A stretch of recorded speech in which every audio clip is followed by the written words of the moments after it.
On this episode of the Star Wars Time Show, the two bozos talk about a new wave of ESB-inspired Funko Pops, as well as a new 1/6 scale figure from Mando. They also delve into Star Wars Resistance's final episodes and an adorable shot of the Maker chilling with Baby Yoda. They also delve into a rumor about castings for the second season of The Mandalorian, as well as speculating on a story about Taika Waititi directing a Star Wars movie. Speaking of Star Wars movies, these bums also discuss leaked concept art from the TROS Artbook before finishing their summary of the Duel of the Fates script leak. Of course, the show ends with a conversation on the past week's greatest Star Wars fan art creations, so go ahead and cue that music.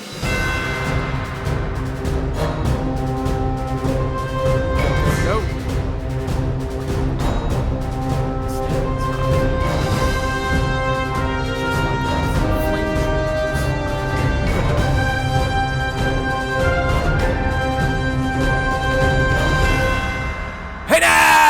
Everybody, welcome back to a brand new episode of the Star Wars Time Show. It's Matt and Nick and R.I.P. Pete the Cat. Hell, some of you probably don't remember Pete the Cat, but he's been gone for about 3 months now. He was he's one of the initial members of the Star Wars Time podcast. Mascot. He was our mascot. I know, even when it was just on the EB network. So R.I.P. Pete.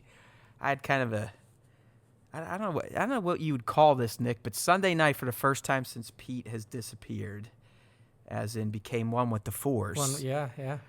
I watched a little video I made the day he died, right? Oh, that's yeah. And Jesus Christ, man. I didn't know that I had the ability to showcase the level of emotion that I showcased for probably almost 20 minutes straight watching this video. I mean, you would have thought my wife just died right in front of me. I mean, I was like, ugh, almost sobbing, and then I'd be laughing or yelling out like, "Pete, yeah," yeah. I don't know. It was weird, but dude, man, that's what pets can do to you. I mean, I have 3. I have 2 cats and a puppy, and like me and my girlfriend always say, like we're gonna be just balls of fucking human emotion when one of these animals dies.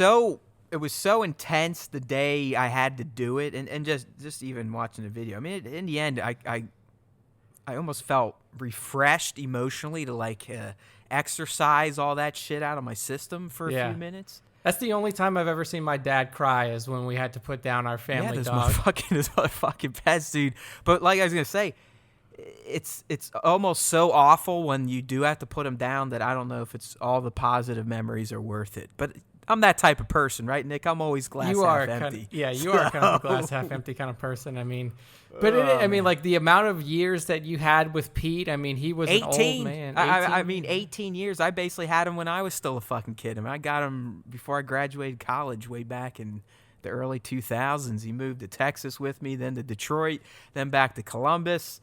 So yeah, he was around for about half my life, or.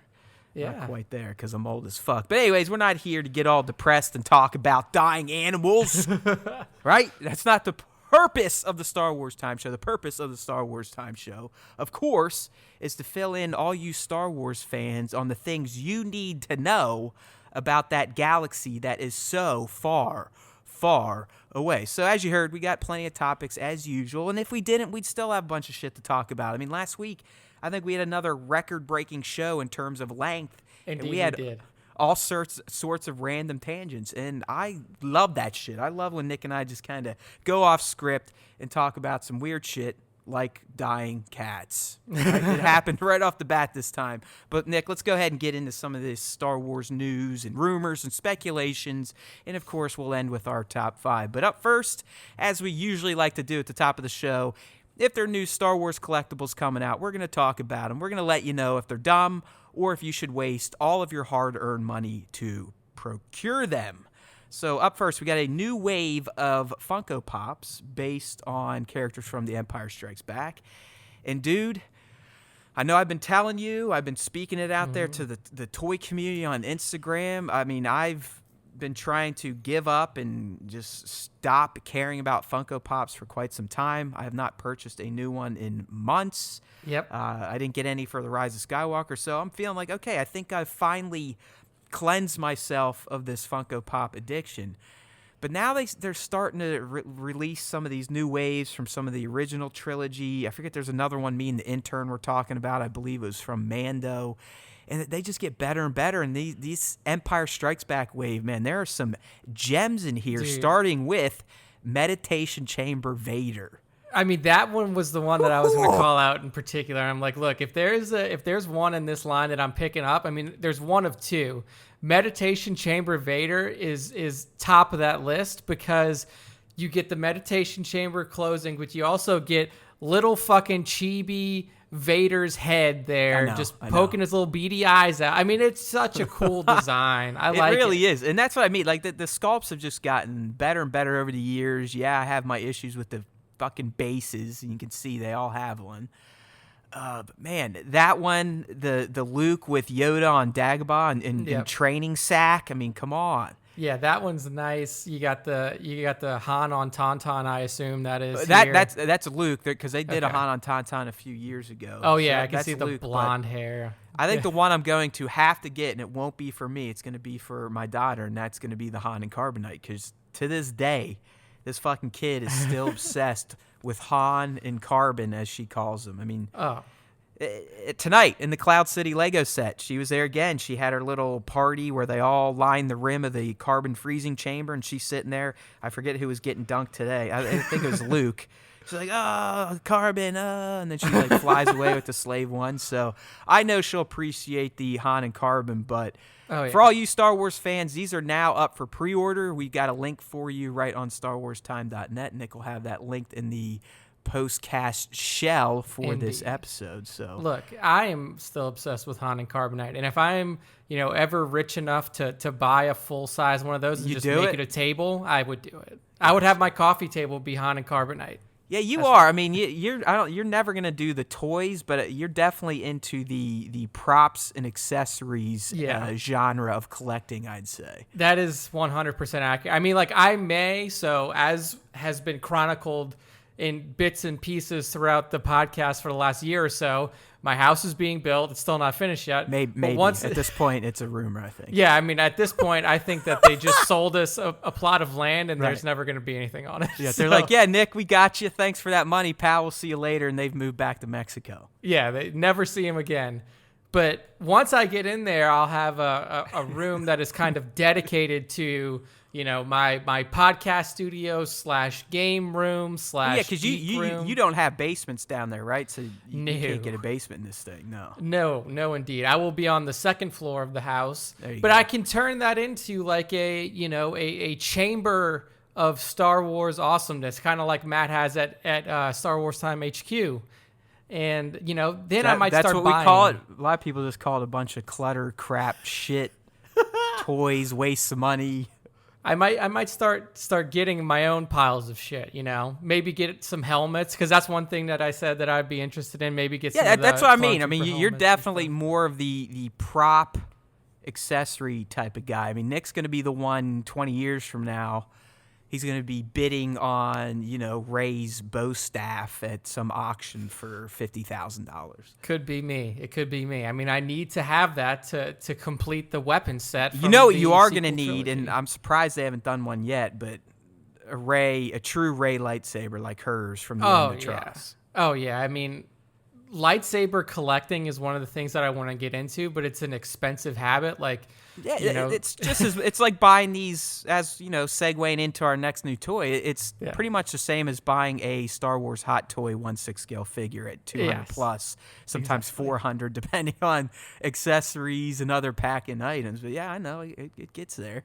Oh yeah. So I mean, this guy here, this incinerator stormtrooper that I'm gonna just call right now the Sir Dork special, because I mean, if there's ever a trooper that has been made for Jared himself. Well, did you see, speaking of Sir Dork in the Incinerator Trooper, and I know I featured it, I don't know if your top 5 Godfingers selected it, but Jared actually made a custom 1/12 scale Incinerator Trooper. Oh man, I don't think painted up just a regular Stormtrooper, and then of course he did his thing with his propane tank and napalm. But then our buddy Greg, Star Wars Black Series, he modeled off of Jared's shit, because like I always say, Sir Dork always will put out videos when he either does a a special shoot or he makes a custom figure. So Sir Dirk puts that out, drops it.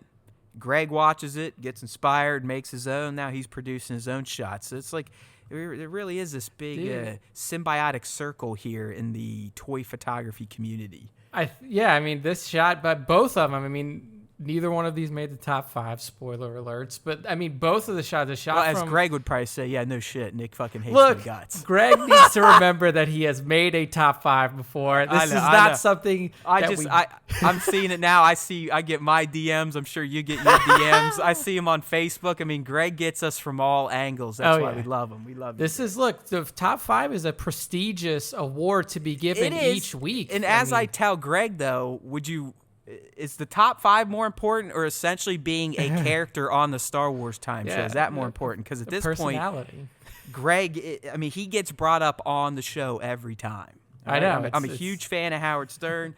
I'll never be Howard Stern. I would love if our show was more like Howard Stern, but we're two loser idiots. But it's the same idea. We're going to try, you guys interact with us. We will bring you onto the show and create characters and tell stories and get other people interested in you. So, Greg, I feel you on the top 5, buddy, but trust me, no one gets more mentions on this show than Star Wars Black Series 2019. Not a shill either. Right. I mean, not a shill for us, not shilling for anybody else. And I don't shill for the top 5. I pick them how I see them. He just got, I mean, I'm not, it's got to be a hard job because, again, it's tough. You guys are tagging us left and right, which is fantastic. So every day, it takes me almost an hour just to look at all the new tags and be like, oh, shit, that one's great. That one's awesome. Fuck, that one's great. Oh, no. So I can't imagine what it's like for Nick on a Monday or whatever to scroll through, at this point, probably close to 100 shots. Oh, yeah. I mean, have to pick 5, so. I mean, I put that in the post for this week's top 5. I said that this week in particular was so strong that I probably could have made a top 10, 15 easily. And he'll start doing that when he sets up a Patreon. You guys pay him. Yeah. Once we paywall all of our content, let's be like any other small podcast that starts out and just start fucking paywalling it all to make it seem like we're more important. So yeah, if you want to get in the top 5, fucking send Nick some money. Yeah. Anybody. I'm putting that out there right now. He's going to have a Patreon up on his Instagram at @ThatNickC. Dollars. But yeah, anyways, Trooper. Yeah, back to the Incinerator Trooper. We have a Hot Toys version now, 1/6 scale, retailing for $228, and it looks like he's going to be coming out at the end of this year, probably right around the return of The Mandalorian for its second season.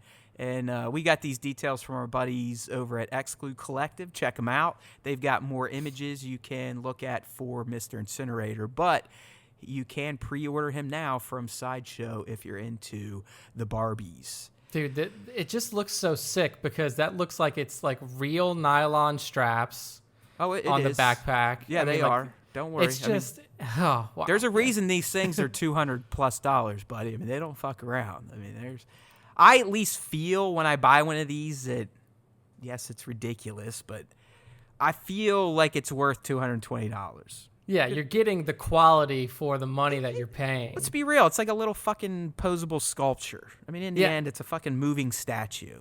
Yeah, I mean, the first time that I really appreciated the level of detail that are put into figures like this is when that Mythos Obi-Wan was he's first. One of my favorite. Yep. Yeah, and it's just like you see something like that, and not only is it the creativity that is required to make that figure itself, but also with Mythos Obi-Wan in particular, the creativity that was required to basically blend two human beings together to create a version of Obi-Wan Kenobi that we'd never seen before. I mean, that's the type of work that goes into figure making on the highest level, like you get at Hot Toys or, fucking crazy shit like this. I mean, it's just Skippy, next level. So, yeah. Damn Skippy. So he's out there. So far, I only have Din pre-ordered for Hot Toys scale. I haven't pulled the trigger on the heavy yet. I passed on the Remnant Trooper, the Scout Trooper. Probably going to pass on this guy. I don't have a 1/6 Trooper yet, though. I guess if I got one, this would be the one. This one is, dude. Like, it's a fucking slick paint scheme. Not gonna lie, I like how he's got like that red. It's almost like a girl with red stuff sat on his helmet. Kind of, yeah. That is a very like the apt top. That would description. be like her taint or grundle area, right? Yeah, I'm a Yeah. weirdo. That's why people. That's why they don't let me out of Star Wars Time HQ. People. Yeah, Matt stays locked in the basement. Yeah, I'm not socially acceptable anywhere I go. All right, so those are out there. Pre-order them if you want them. Funko Pops, Hot Toys, right? Who cares? Who needs to go to college? Who needs to pay for medical bills when there's Star Wars? Sarah Chief. I sound like the Swedish chef from the Muppets or something. Yeah. When there's Star Wars collectibles to buy, right? I mean, who needs to worry about real life obligations? All right, dude. So, Star Wars Resistance. This is Matt's solo segment for the time being because Pretty much. Nick has given up on the show. He's joined the fandom menace. He hates anything Disney puts out and thinks it's a bunch of shit. And he's like, dude, you shill this nonsense now. I can no longer do it. It's hard for me to sit through it knowing how much Matt has sold away his soul to Disney for this. It's like I've sold it so hard that I've had to hire an agent. I'm getting so many calls from Bob Iger to bring me on board to do something Disney Star Wars. I know. He's just trying to negotiate my end of the deal. He's we like, come as a package deal. Sucked my balls so hard on your little podcast that we want you to suck them full time in the flesh right here at Disney HQ. So there it is. But seriously though, Resistance, it's almost over, man. I believe this weekend coming up, it's going to be the final 2 episodes. It's going to be an hour series finale, and episode 17 really kind of pushed us towards this climax. So real briefly, I'm just going to go through some of the Easter eggs in here. We got a couple good ones. Good thing I didn't write them down in this version of the post, so I'm going to have to pull up my notes real quick, which I already have right here because I got my shit together. So Dantooine, one of them. Yeah, Dantooine was a huge one, Nick, and they actually, you could see, this one I cheated on, I'm not going to lie. Not going to lie. A lot of times I don't cheat on these, but this one I cheated only because I went on Star Wars Leaks on Reddit before I started writing shit up. But as Nick said, Dantooine is featured in this episode because some Resistance cadets were training there, and then, Vanessa and Kaz and the Aces, they need to escort them off. But anyways, as they're leaving, dude, you can see the motherfucking Jedi Enclave from KOTOR. Oh, Dantooine. shit. It's the same building. Like yeah. I mean, it's almost built like what was the name of the SHIELD HQ? The Triskelion or something like that? Yeah, the Triskelion, yeah. Whatever. It's Triskelion. kind of like that, yes. right? I mean, it's like an oval, but then there's 3 large structures that form kind of a diamond/triangle shape. Yeah. So you can see that when they're leaving, which I thought was just fucking fantastic. You got this cartoon set thousands of years after in a video game. Nonetheless, they're featuring a prominent location. I mean, that is a main location from that game. Yeah, if you played KOTOR at all, you spend a lot of time on Dantooine, just kind of going back and forth. Isn't that the first major planet you go to once you're done with the opening? Yeah, I think after you leave Terrace. Because you go there after you hook up with Bastilla, and then you have a discussion with the Jedi Masters about finding the star maps and all this other stuff. Right. So, yeah. I thought that was kind of cool. We got a character from the very first episode came back. He's now joined the Resistance, but Hugh, who was Kaz's wingman in the New Republic Navy, has now joined the Resistance. So that was kind of a nice full circle tie. Vanessa uses the spark line that was so famous or infamous from TLJ. Who said it first? Was it Purple Lady? Yeah. So Holdo said it first, and then Poe runs with it. Yeah, Poe kind of takes it back towards the end after Holdo, Holdo's herself at the end of the movie. Yeah. Vanessa Dosa, so she makes a return, and she's running a Resistance squadron of X-Wing. In the name of her squadron, Nick, take this as you will, but it was Jade Squadron. What does that make you think about? What is that? Is that a tease to Jade a Squadron. Potential EU character, old EU? That's how I took it. I mean, yeah, it could just be the color, but yeah, I mean, it's a nod. It's a nod for sure. It has to be. So that was in there. This one was a stretch, but fuck it. One of the cadet freighters or transport ships, its call sign was Echo 2. Never really Echo had an base. Echo 2 in Star Wars, but we had Echo Base. So, Yes, exactly. there you go. I mean, I take it. That's a reference. I thought so. I mean, when I've explained it before. When I'm watching these things, it's not even conscious sometimes. It's almost subconscious where my ears will perk up or my eyes will tell my brain, like, yeah, that's probably something familiar. Go ahead and that write is that the down. Force. That's the Force speaking through you and So to you. at one point in time, I thought Homeboy that goes out to look for Han and Luke, I thought his call sign was Echo 2, but he says he's the one saying Echo Base. Yeah, he's like, Echo Base, I found them. Echo Right. Base, I found them. Yeah. And I don't know if he was a Rogue 2 or something like that, but He was Rogue 2, yeah. oh, there you go. So I this is basically Rogue 2. meshed Rogue 2 and Echo Base into Echo 2 and thought that meant something, and here we go. So Bingo bango. it ESP made the list. reference. But those were your eggs and references. Obviously, the KOTOR one was probably the biggest. Episode overall, though, it was fantastic. Tam has a clear moment of clarity where she's like, oh, fuck, what have I been doing? Which you and I have kind of speculated would eventually happen. At this point, the Colossus has fully joined the Resistance. Doza pledges the ship, his forces, the Aces, to the Resistance by the end of this episode. And once again, I'm pretty sure it establishes that we are beyond the events of TLJ. Yeah, that we are into, pre-TROS era now. Oh, yeah. So at this point, Colossus fully in the Resistance, ready to take on the First Order, at least their faction of it. And Tam at this point has been promoted all the way. She's essentially taking over for the lieutenant that we met early in the season because she gets wasted in this episode we're talking about. So Tam gets promoted. She's the lead now. But like I said, this mission in this episode that they go on, she essentially sees Rucklin down an unarmed troop transport, and that's enough for her. Okay, yeah, I was going to ask, because I know the Rucklin storyline, when I was still able to watch it, they were basically competing against each other. So there had to be, a moment between Rucklin and Tam. Yeah, she's when still, Tam she promoted. is still the clear favorite in the eyes of First Order Command. I think Tierney ultimately has some hidden plan for her if Tierney's not a double agent. I don't know yet. But the rest clearly favor Tam. They see her skills as a pilot.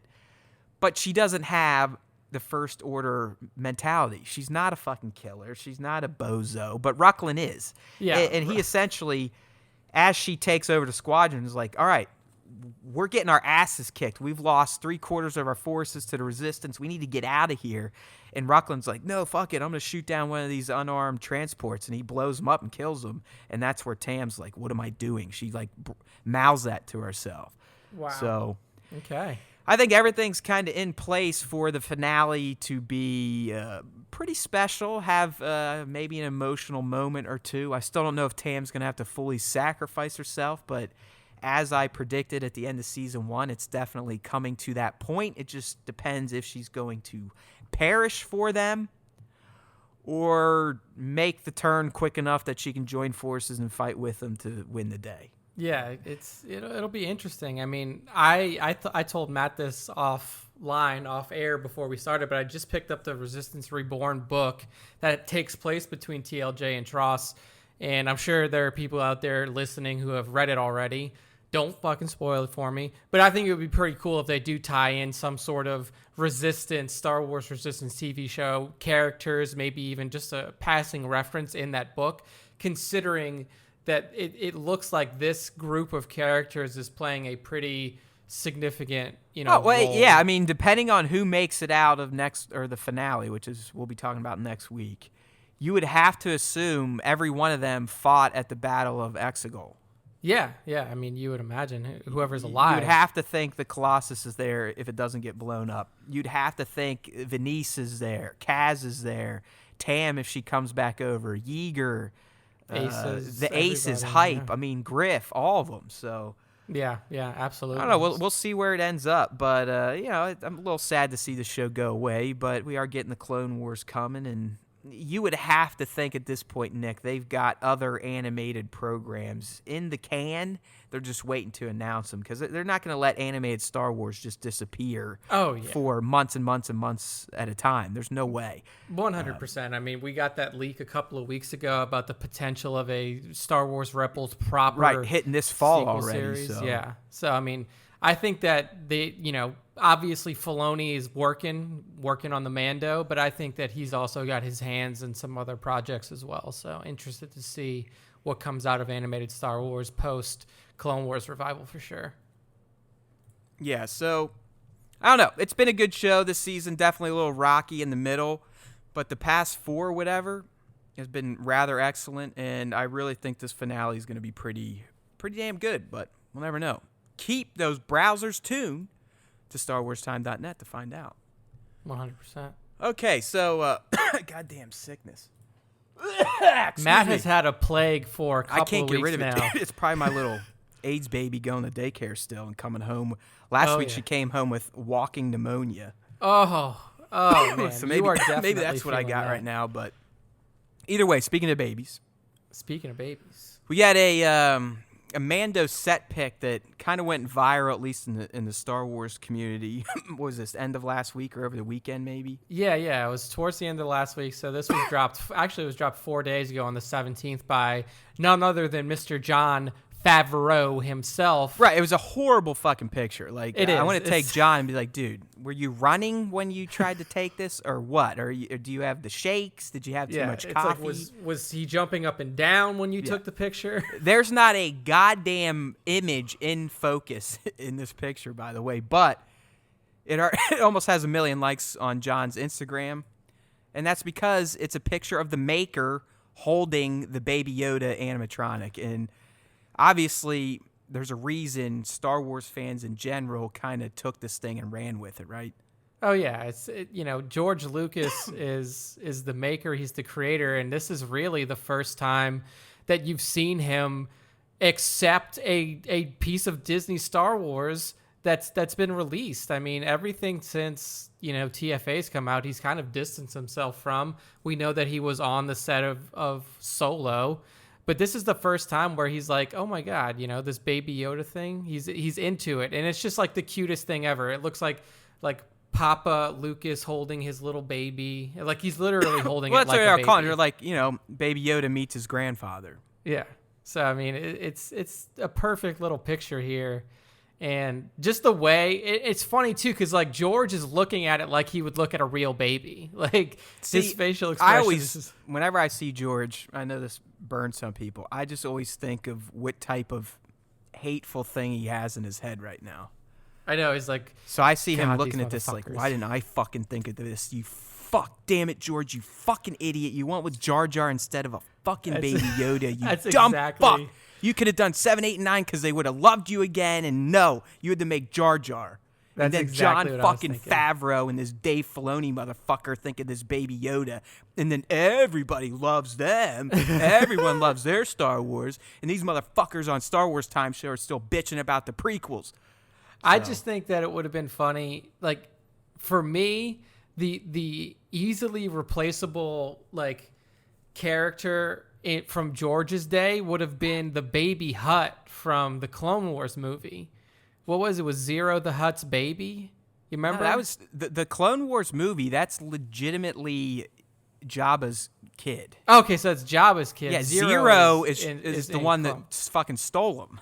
Yeah, okay, that's what it was. So it was Jabba's baby. So like, if he would have pulled off like a Baby Yoda in that instead of like a Hutt baby, we could be. It's funny that you bring that up. I just saw it today. Someone made a fucking Baby Jabba in the style of a Baby Yoda. I did see that. That's what right? triggered me. I knew that was floating around somewhere. Yeah. I don't know if it was on Reddit, but I know I saw it in my daily Star Wars surfing.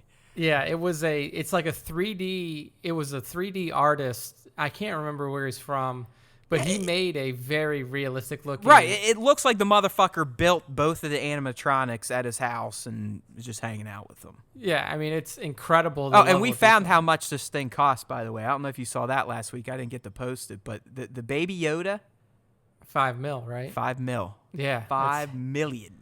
hefty. I can see why. And like, look, Werner Herzog had come out before and said that initially they were going to have Baby Yoda just be fully CGI, like fully computer generated. And he literally told them, like, if you don't make this an animatronic, you are a coward.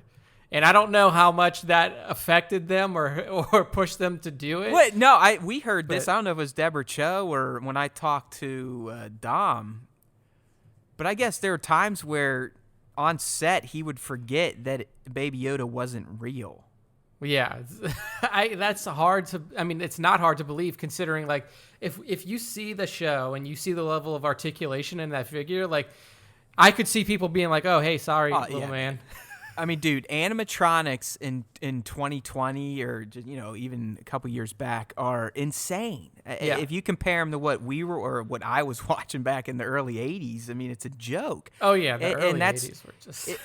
That's why now it's like, yeah, fuck, instead of paying a studio full of people at a computer $5 million, let's just fucking build a motherfucker. And I'm all for this movement back to this type of stuff because how good it looks now. Oh, yeah. I mean, there was a period of time where probably in the early 2000s, late 90s. I mean, dude, 1999, that animatronic or that puppet Yoda looked like fucking shit. It looked like garbage. Like, that's the one thing that I was really happy that they replaced in the special editions. Yeah, that is George Lucas's best ever, most masterful special edition edit of all time. Yeah, because, like, you saw that thing and you were like, what? Is that even fucking Yoda? Whoa. Like, what is going on? I know he's supposed to be a little younger, but not hundreds of years younger, right, George? I mean, this is only, 20 or 30 years prior to when we just watched the fucker die? Yeah. And now you're making him look like he's some spry, freaky garden gnome that fucked Gollum. It was, and then who's the guy from Spaceballs? Yogurt or whatever. Yogurt, yeah. Yogurt. I mean that's what that Yoda looked like. Dude, like it was a love child. And he fixed it quick too because he was like, "All right, episode 2, Yoda is CGI." Yeah, he's like, my bad. Yeah, that's the one thing where I think George is like, oh yeah, okay, I fucked that up pretty bad. He's like, we bit the dust on that one. But I mean, this baby Yoda is incredible. Like, I hope to. Whatever being you want to believe in, that these plushies we're getting in May are 10% of this blurry, shitty picture of a fake Baby Yoda. Yeah, dude. Like, if they're that close, I'll be happy. It just looks so real. Like, it looks so goddamn real. I'll do the same shit. I mean, I'll put another car seat in my truck just to bring this fucker with me everywhere I go. Yeah. Got the one for my real kid, one for a fucking fake Baby Yoda. Here we go. I'll carry it around to work. I'll have like a papoose at all times. People are like, what the fuck is wrong with this guy? It's like, I got to take care of the baby. Charlie, buckle Baby Yoda in there. Right. I'll be sitting there mouthing noises like his little... Just moving his hands in the force gestures. I swear, the people that watch me now, they're like, they just checked more boxes. They're like, yep, it's getting close. Yeah, he's getting there. It's time to fucking make the raid and lock him up. All right, man, so this was sticking with Mandalorian, dude. Yep. We got a kind of a, I would call it a wild rumor about some potential castings for the second season of The Mandalorian. The reason I say it's wild is because if you look at the graphics that this shit is based on, it's the most fan-centric, fan-oriented choices for characters we'd all want to see in the show. Yeah, exactly. All right? And the reason we're even covering this is because someone that is involved in Star Wars canon at that, the actress that plays Iden Versio in Battlefront 2, I think her name is Janina Gavankar? Janina Gavankar, yeah. Yeah, something like that. But anyways, a fan just shot out like, yo, is this true? Because this, trust me, we'll read through some of these. You're going to be like, yeah, there's no fucking way this is true. And she actually replied back like, hey, I don't know. Talk to Dave Filoni. Yeah, ask Dave Filoni. So that's why I ran with it. But once I saw all these headshots, Nick, I was like, come on. I mean, there's no fucking way this is real. Yeah. I mean, they got guys coming in to play Bosk, D. Bradley Baker, like basically Bradley Baker is the voice actor. Right. So essentially, all these are the voice actors that have voiced characters in Star Wars animated that could show up in live-action Mando. Because let's be real, The Mandalorian is the live-action sequel to both the Clone Wars and Star Wars Rebels. I mean, yeah. it is the continuation of stories, a niche story, but a big arc of a story from those two series. So, Yeah. I mean, all these characters are from those two shows, and you're like, yeah, that'd be fucking great, but there's no way. So they're not going to dress up D. Bradley Baker as Bosk. No, he looks nothing like the character, but they would have to put so many prosthetics on his face that he wouldn't be able to move. Yeah, and he doesn't look like he's probably the right size. They're not going to dress up Dan Donahoe as Shriv, the fucking guy from Battlefront 2. Yeah, and look, some of these things in here just are purely fan chosen. Like, they have Rosario Dawson as Ahsoka Tano. Yeah, and the reason that is in there is because Rosario Dawson has been literally begging to play Ahsoka Tano since the moment live action Bennett Star Wars. as Dr. Aphra. Yeah, like, it's just they're picking out all these people like Dr. Aphra. Yeah, it's a great casting, but probably too great. Yeah, it's like, and then also Chloe Bennett is like, she's probably doing other stuff. Like, they picked her because they know that she's associated with Disney through Agents of S.H.I.E.L.D. I mean, Regina King is Ray Sloan. Like, Regina King, I don't even know if she acts anymore. Like, if she does, it's minimally. She's primarily a director. Look at Simon Pegg as Dengar. Like, so it's crazy. The one here that would legit work is Katie Sackhoff as Bo-Katan. Yeah, that would work because she voiced Bo, and then she is a badass woman. Like, she Vanessa Marshall as Harrison Dula. Okay.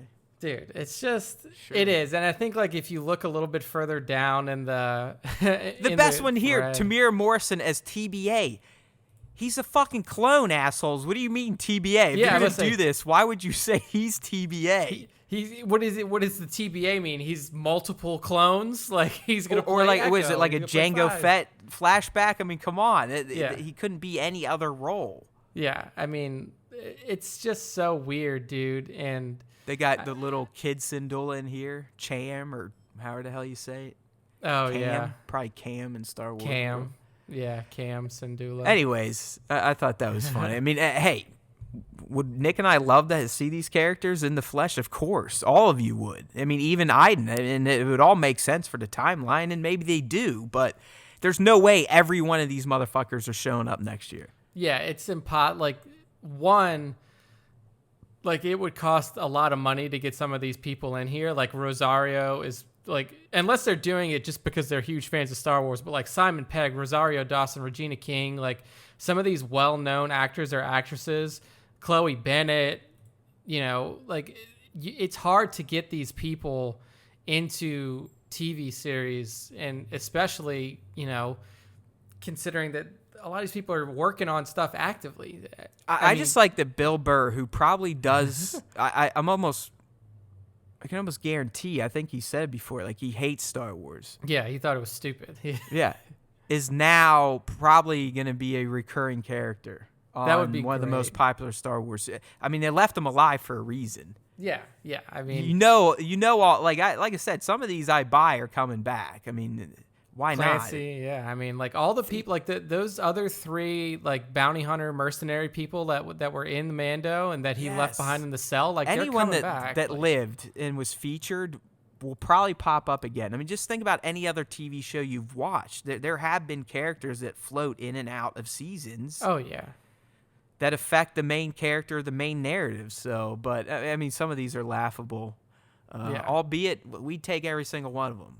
Yeah, even if it's just one. I mean, like, Iden, it seems like that, you know, Janina would be completely open to doing it. I think it would fit in terms of timeline. If you've played the Star Wars Battlefront 2 campaign mode, you know that she functions in this era. She's so perfect if you think of, I mean, she's from the Empire, so they could tie her to Gideon. Yep. She obviously knew of Operation Cinder because of her dad and that access, and, you know, so she knew the Emperor's stashing Force shit and blowing stuff up. I mean, she would be great because Mando needs someone now that probably knows more about Gideon but also knows about the old ways and the Jedi and the rebellion and the Skywalkers and so on and so forth. Yeah, and dude, like the dynamic that you could play off if you brought in Iden Versio to that show, pitting her and Cara Dune as like not really enemies, but like they hate each other. Cara Dune was a rebel shock trooper.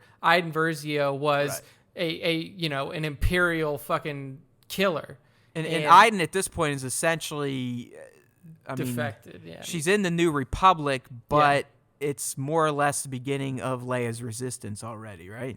Yeah, kind of. It's getting there a little bit. So, I mean, I just think that it would be really fun to have those two characters in particular on the same set, playing off each other. I think it could be really cool. But yeah, I mean, this is completely, none of this shit's going to happen unless, one of them happens to pop out of the blue and makes its way in there. But it's a really fun thing that, fans I think throw where together. things need to go. He was put on a mission, a very direct and clear mission. Yep. He needs to find Jedi or Force people. Yes. Find and his you would think, if anything, I mean, it should not be unreasonable to think that we get a Skywalker mention next year. Just a mention. Yeah, just to throw it out there. It's like, does I mean, anybody know his where Luke legend Skywalker has is? to be all over the place. It has to be. Oh, yes. I mean, like, the legend of Luke Skywalker, the pilot, was out there after he blew up the initial Death Star. I mean, the legend of Luke Skywalker, the Jedi. He had his, resurrection tour in the new trilogy where he reaffirmed his legend with what he did in TLJ. But, I mean, he had a legend to run away from in the first place, and that was from his heroics in episodes 4, 5, and 6. Yeah. Yeah, absolutely. So I mean, you would at least think he's like, or someone mentions like, wow, that Skywalker guy, all the shit he did, he would have to have the Force, right? It's like, does anybody know Luke Skywalker? Do you know where I could find him? Something like that. Yeah. So yeah, it should be a fun second season for sure. Well, speaking of Mando, or at least people that have ties to the Mandalorian, Nick dug up a juicy little rumor. I think this popped sometime last week at night. I remember Nick hit it. Yep. like a Star Wars rumor mill sleuth that he is, but there's some fire around Taika Waititi potentially getting into Star Wars movies. Yeah, I mean, Taika was the director of the final episode of The Mandalorian, episode 8, and everybody seems to love the Mando. The voice of IG-11, essentially the soul. IG-11. Yeah, I mean, this guy, Taika Waititi, is just a fantastic director of media, whether it be film or TV. And did you know of him before Thor Ragnarok? No, I didn't. Yeah, me neither. Yeah, it's like I don't know what he was doing. I mean, I knew of What We Do in the Shadows. That is the vampire movie. It was very small, like it wasn't like a huge hit, but it had a cult following, and it then spawned the What They Do in the Shadows TV series on FX. So I knew of that. I hadn't seen it, so like I kind of had like a cursory knowledge of this dude having worked on it, but like I didn't know who he was in a huge way until Ragnarok. And the only reason that Ragnarok was as successful as it was because of him. I mean, I was going to say, man, to me, he almost fundamentally changed the whole tone of the MCU with that movie. I mean, Thor, 100%. He took Thor from a somewhat serious type of character to the funniest fucking character in all the MCU. I mean, Thor, to me, is just fantastic in Ragnarok, great in Infinity War, amazing in Endgame, and that's all because of how Taika fundamentally changed who Thor was in Thor's universe. Yeah, I mean, he took a character that was essentially going in the way of like being the brooding kind of, serious character of the three, because you have, before Ragnarok, you had Robert Downey Jr. as semi-comedic relief, and then you would throw in a little bit of, of Chris Evans as Captain America, as like your upstanding moral compass. And then you didn't really have Thor was turning into that brooding kind of character, but it was hurting the movies because Dark World is still the lowest rated MCU movie of all the proper MCU films. And then it was hurting Chris Hemsworth, because he was like, man, I just didn't like playing the character anymore. I wanted to get out of it. And then Taika came in and he's like, look, I'm turning this whole thing around. Like, Kevin Feige gave him the freedom to essentially rewrite that entire character to be like he this. made Thor one of my favorite Marvel characters of all time now. I mean, I would say Hulk still. Fuck, man, I don't know if Hulk's my one. Well, it's always like Hulk, Wolverine.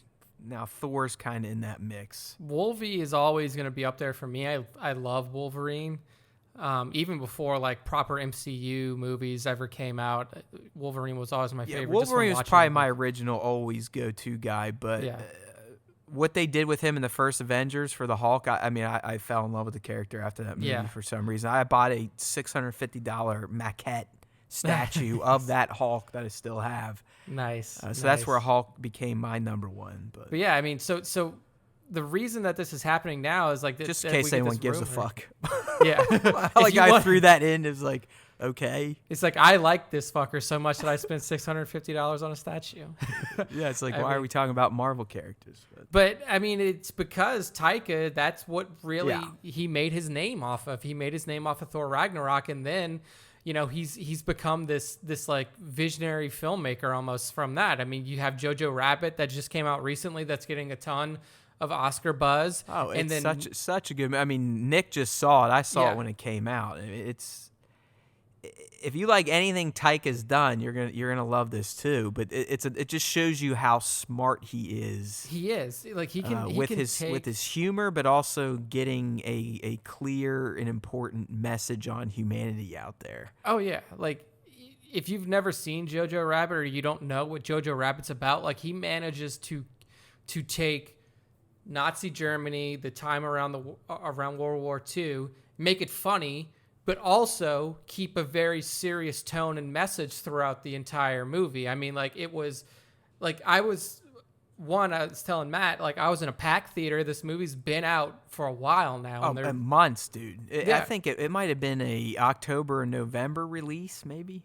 Yeah, so they re-released it or put it back in, you know, for a few showings out there for Oscar season. The theater was packed, and everybody was just kind of in awe of what was going on. Like, you almost feel uncomfortable laughing at some of these things because you're like, right. I mean, go back to the opening sequence in episode 8 of Mando. I mean, you're literally watching two adults beat and punch a baby. Yeah, like an infant. Yet you're sitting there laughing at it. You know you were laughing at it. Yeah, it's pretty. You know, you thought crazy. the scene was entertaining, and that's Taika's humor. And as Nick said, he makes people like Hitler comical. Yeah, he makes the gaslighting of the German youth at that time funny. Like, the whole point of the movie is you're laughing at this little kid that Hitler's his hero because of how he was raised. Yeah, but that's Taika, man. So just think what he could do with Star Wars. Yeah, we've seen it. We've seen it in a small dose. And look, Kevin Feige is now going to be a big part of Star Wars' future. I mean, like, he has come on to Lucasfilm in a very prominent role. We don't know exactly what his title is or anything like that, but like, he is essentially being gifted a number of Star Wars films to develop on his own.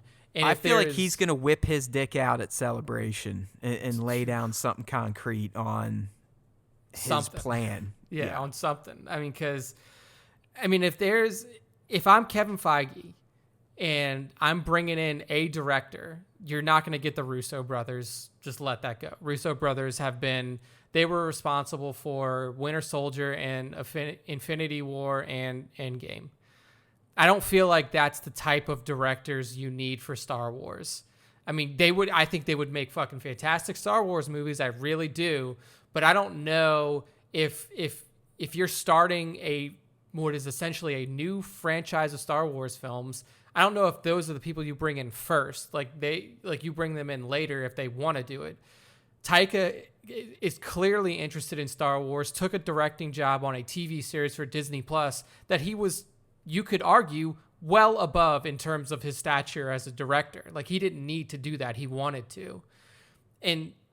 But you bring this guy in to basically kick off Feige's Star Wars franchise, and like, you can't have a better director in the chair. Like, the dude's up for Oscars.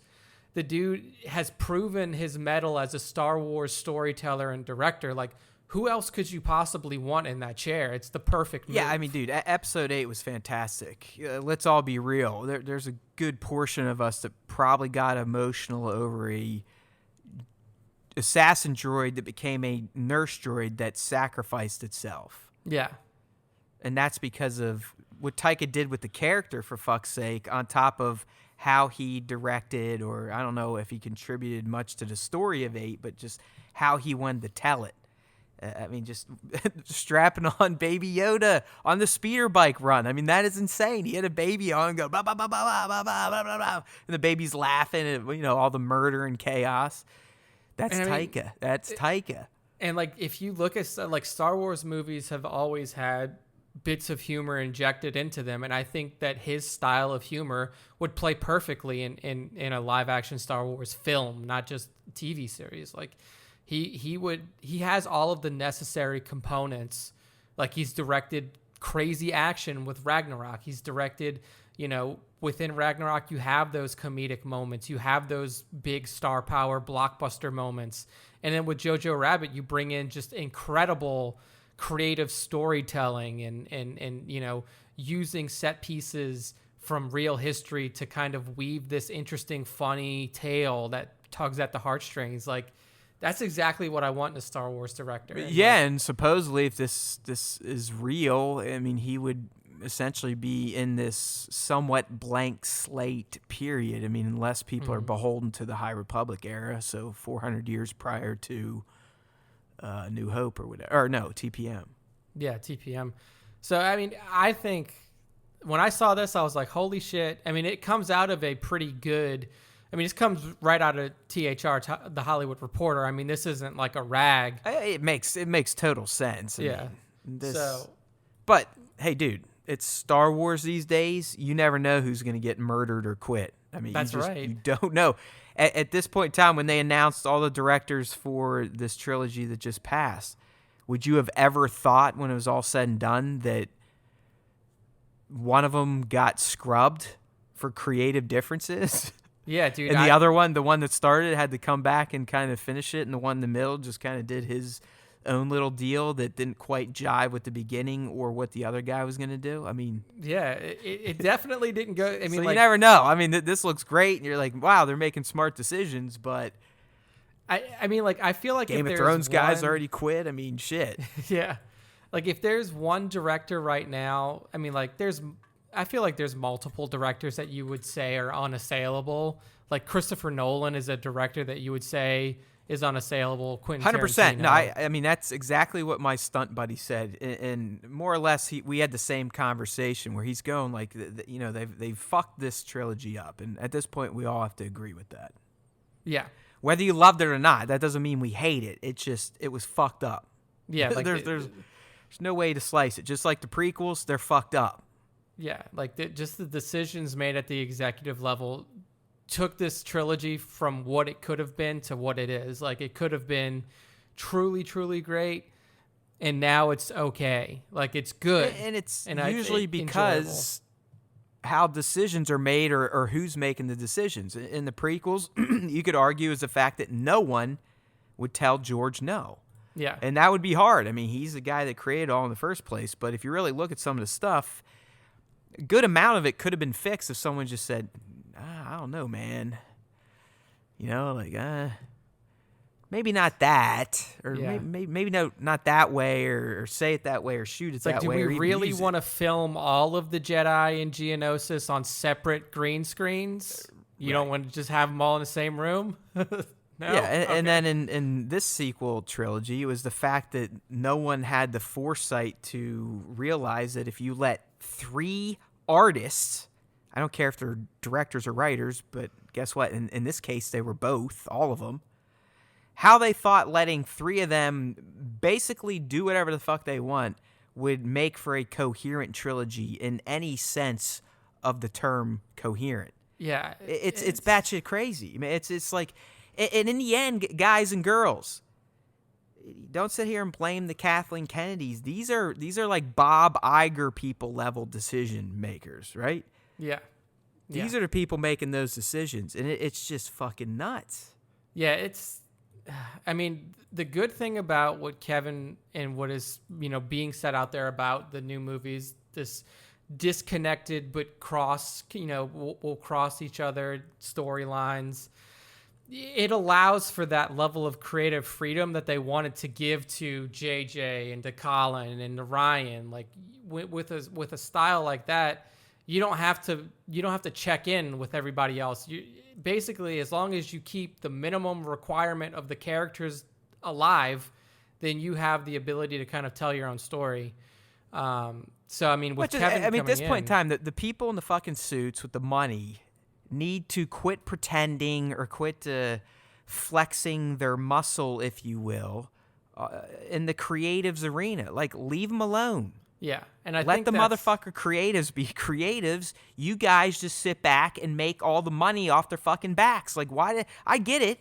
I'd probably be the same way because I have this hole in my soul where I feel like, hey, I have to be involved in something special, right? I know what Bob Iger's thinking when he's sitting up there in his office, like, oh, I got to be involved. So I got to say I've worked on Star Wars. I've contributed, blah, blah, blah, blah, blah. I have no right to, but hey, I'm the fucking boss, so here we go. And that's how you get fucked up shit. That's how you get fucked up Star Wars. So if this Taika thing's real, please don't fuck it up. Yeah, I mean, I think that's why they brought in Kevin.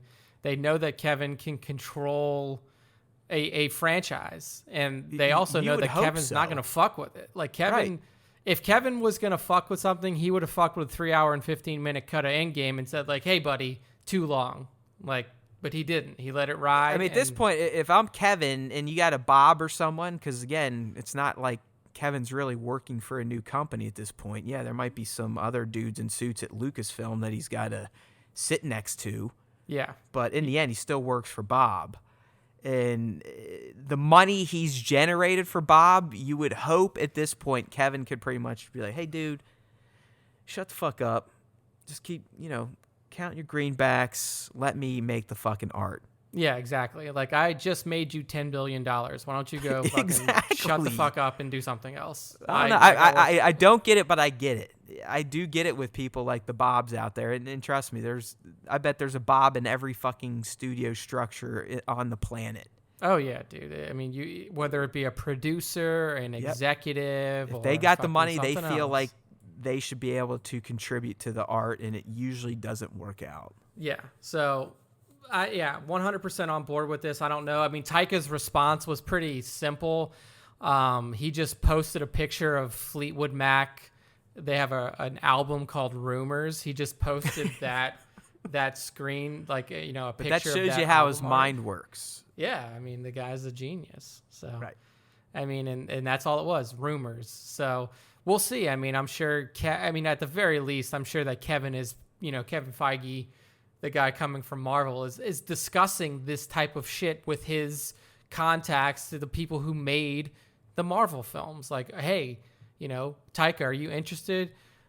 Russo brothers, are you interested? Right. Hey, do you guys want to make the motherfucking SWCU? All right, let's go. Yeah, let's kick it off. It's basically a 10-year project. We're all going to make hundreds of millions of dollars personally, so why not? Yeah, bring in RDJ, Robert Downey Jr. can play. Yeah, dude, because he's gonna need to, because Doolittle fucking tanked, and apparently they lost hard. I mean, they're talking they may lose $100 million. Yeah, I saw that headline today. I saw it. Yes, I took Charlie yesterday. It is pretty bad. Really? They tried to make it into like an action movie, right? They try to make it into like just stupid like shit and fart jokes and. Dude, the last Dr. Dolittle movie was with Eddie motherfucking Murphy, and it was literally just like a family comedy, and that's not what this one seemed like. Yeah, I mean, they try to go for it, and even RDJ's doing some weird ass accent that I didn't know if he was going for Scottish, Welsh, or like living in a ditch, middle island. I have no idea. I don't know, man. I guess like that just goes to show you that just because you got somebody like that in there doesn't mean that your movie's. Yeah, I felt bad for him. I'm like, nah, this shouldn't be your first starring role after what you did in Endgame, man. Yeah. I mean, Post Iron Man, you needed something a little stronger. I mean, like, I liked his shit I thought he was a really good Holmes. Oh, Sherlock. 100%. 100%. So- I mean, RDJ can't. I mean, he is a box office type of dude. He's like a Tom Cruise. You go. Yeah, but that one wasn't the right. Even Charlie, I could tell she was just sitting there like, man, is this ever gonna fucking end? It's poor great. kid. All right, man. So Taika, I'll keep my fingers crossed. I know Nick will too. That would be fantastic because I think he would tell a type of Star Wars story that we haven't quite seen yet if he was kind of given the reins to do whatever. So Yeah. let's reach out in the force now and humana that shit. Humana. All right, dude. So speaking of people that like to humana, I've used speaking to a lot in segues tonight. I'm going to correct that next time. But somehow over in Korea, they just started selling the art book for The Rise of Skywalker. And I think at this point you can understand why they delayed it here in the States because this book was already supposed to be out, Nick. I don't know if you knew that. I mean, all of the other art books have released almost day and date with the film, if not a week after. But this one, they delayed. I think it was only a couple weeks before the film came out. And my, sinister speculation is that they did it because of how much shit was cut out of the film. Yeah, they were like, oh, y'all really chopped this shit up. So we need to start removing pages from this book. Right. Like, yeah, we don't quite want to get the pitchforks too fired up yet.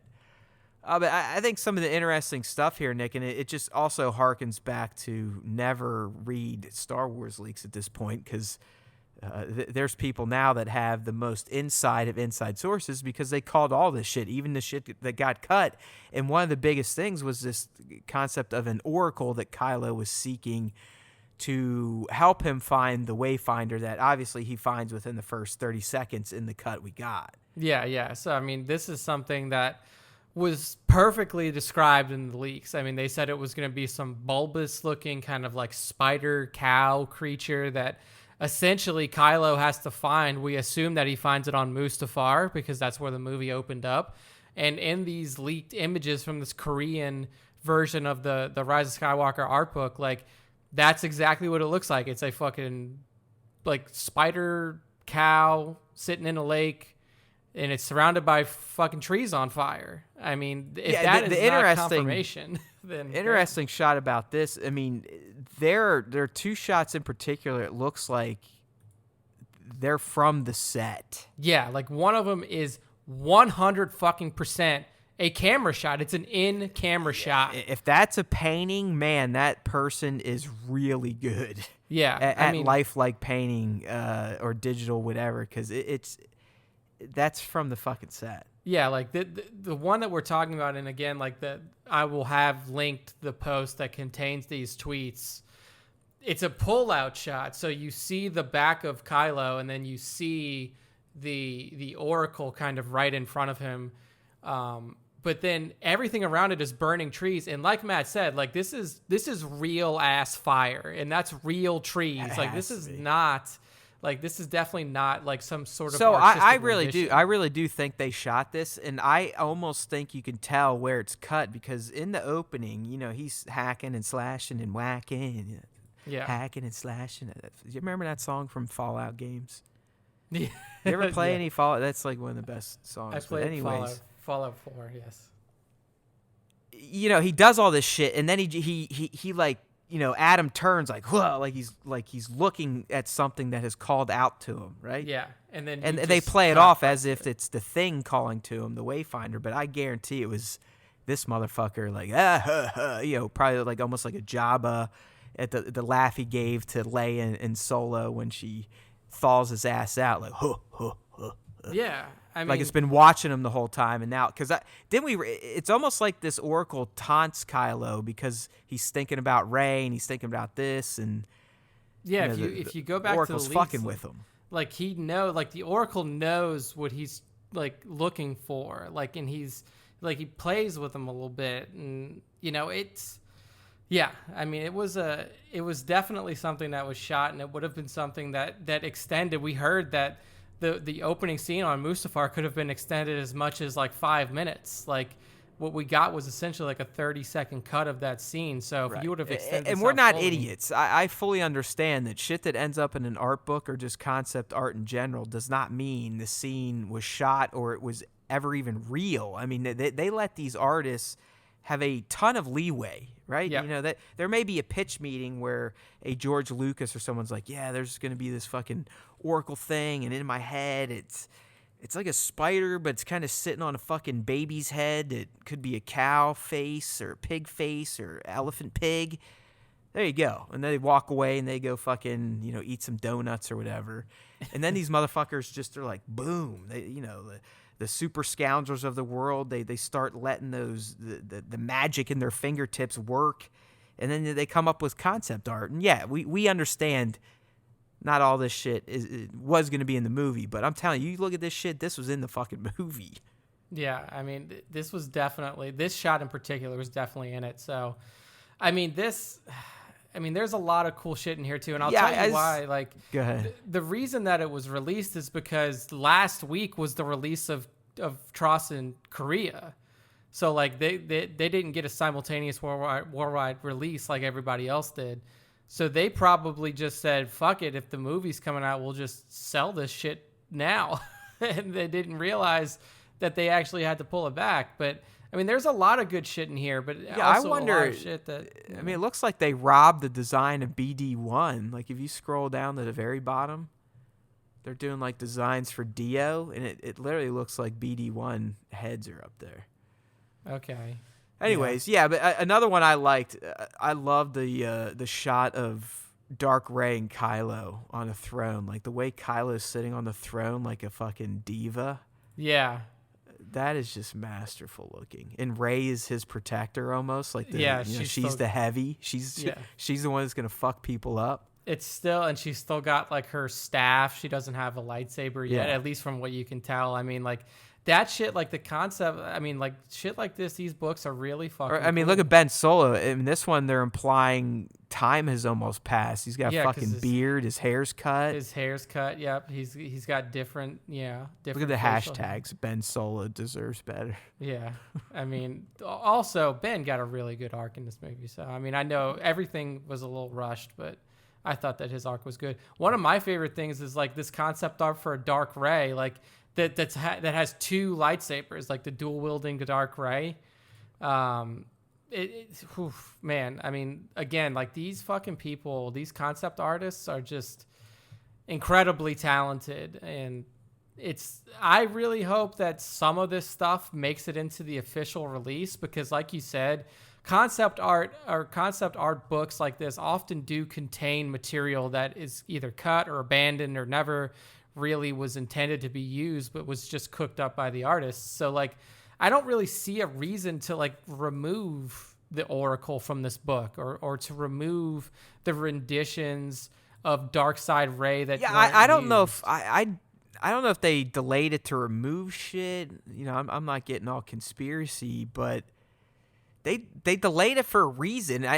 If you really want to get nutty Reddit style, maybe it is like, hey, we butchered that film's edit so bad. Let's maybe scrub any.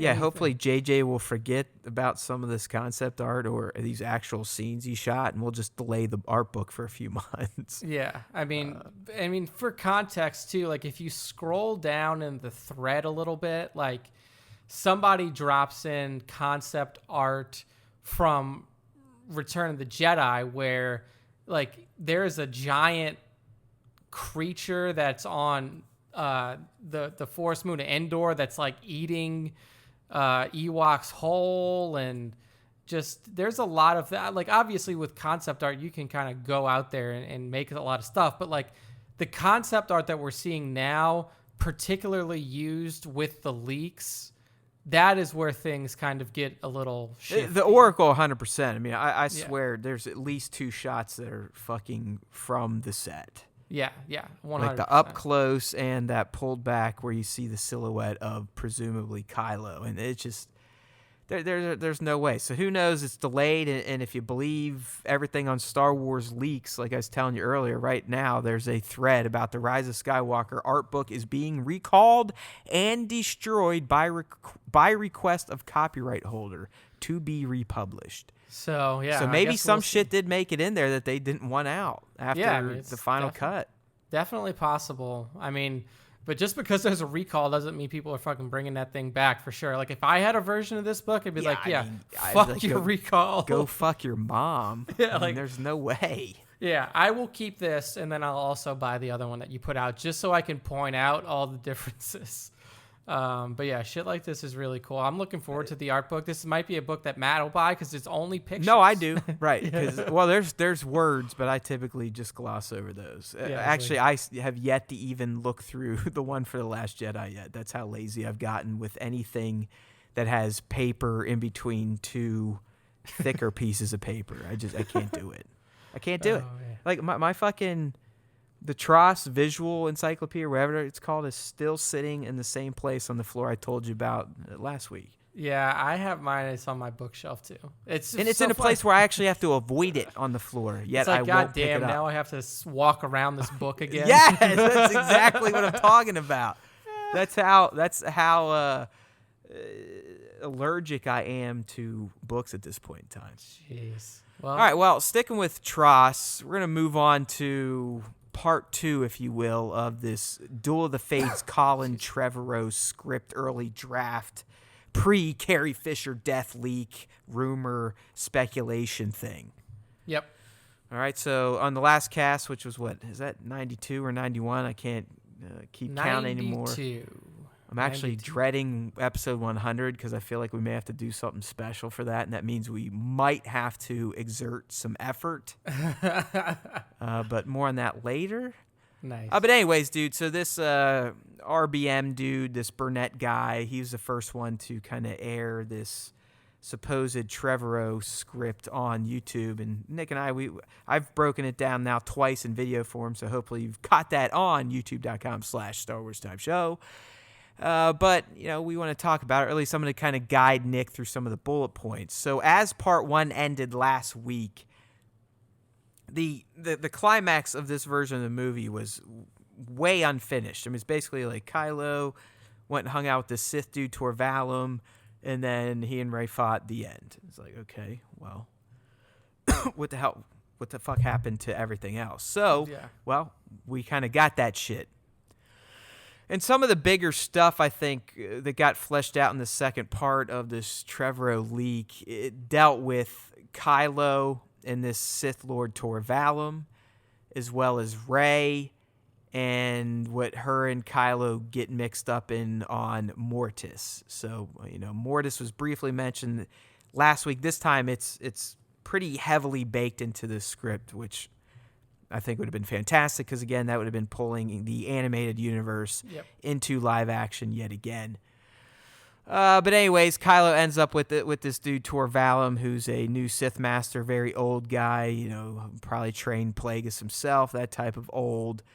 But Valum, I would describe him to you, Nick, as he's essentially a Darth Nihilus type. I mean, he's the one that eventually teaches Kylo Ren how to suck the life force out of people, to cheat death, and become even more powerful in the Force. Yeah. So, a concept we sort of saw in the TROS that we got, right? Yes, that's the power that Palpatine himself had kind of unlocked with, Exactly. So, hey, it makes sense. It's very Sith-like. It pays off on some shit started back in the prequels. Essentially, Valum taunts him like any good Sith Master would. Like, you want to attain the powers of those who came before. Take your place among the gods of Mortis. Like, I think I would have got into this biblical level Force shit, to be honest with you. Yeah. I do like, just like the Mortis arc itself had such an interesting turn for the story of the Chosen One and exactly like what the Force is. So exploring that in live action would have been really cool. Yeah, so, Valum, again, his main purpose was to teach Kylo of the living Force and its ability to provide nourishment to those Sith and, people that practice the dark side. Essentially, to take life is to cheat death. So there you go. The whole the whole payoff from the opera scene back in Revenge of the Sith. Team A, these are the people on Coruscant. They were tasked with blowing up this force beacon, which was going to allow the Resistance to contact 50 planets to let them know, like, hey, the First Order's fucked up. They've blocked comms everywhere, but we're here. We're ready to rock. Let's do this. But it explains more how they're in the underbody of Coruscant and how it's become like just a bunch of homeless people, so Rose can appreciate that. But, some jokes with 3PO because, he's an elitist, this, that, and the other thing. And he should know how to get around on the upper levels of Coruscant. But like I said, the main stuff here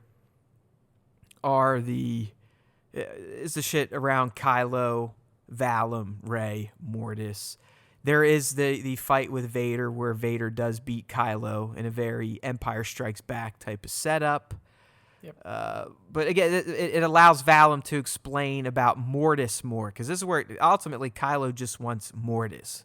Yeah. Because it's the well of the living force, the source of the galaxy's birth. And Valum's just taunting Kylo at this point, like, you're not worthy, punk. Like, you're not worthy for this shit. So guess what our friend Kylo does? Kills him, I would imagine, because that's like what he's any apt good to do. Sith. He takes what he was just taught and uses it against his master. So very Palpatine-ish. Makes sense. So at this point, Kylo is probably a better villain than Darth Vader and more committed to the idea of being an evil scumbag. Yeah.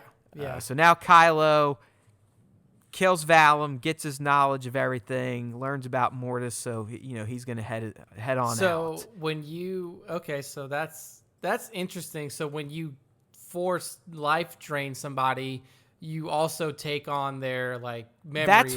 That's what I'm inferring. Yeah. Okay. Yeah.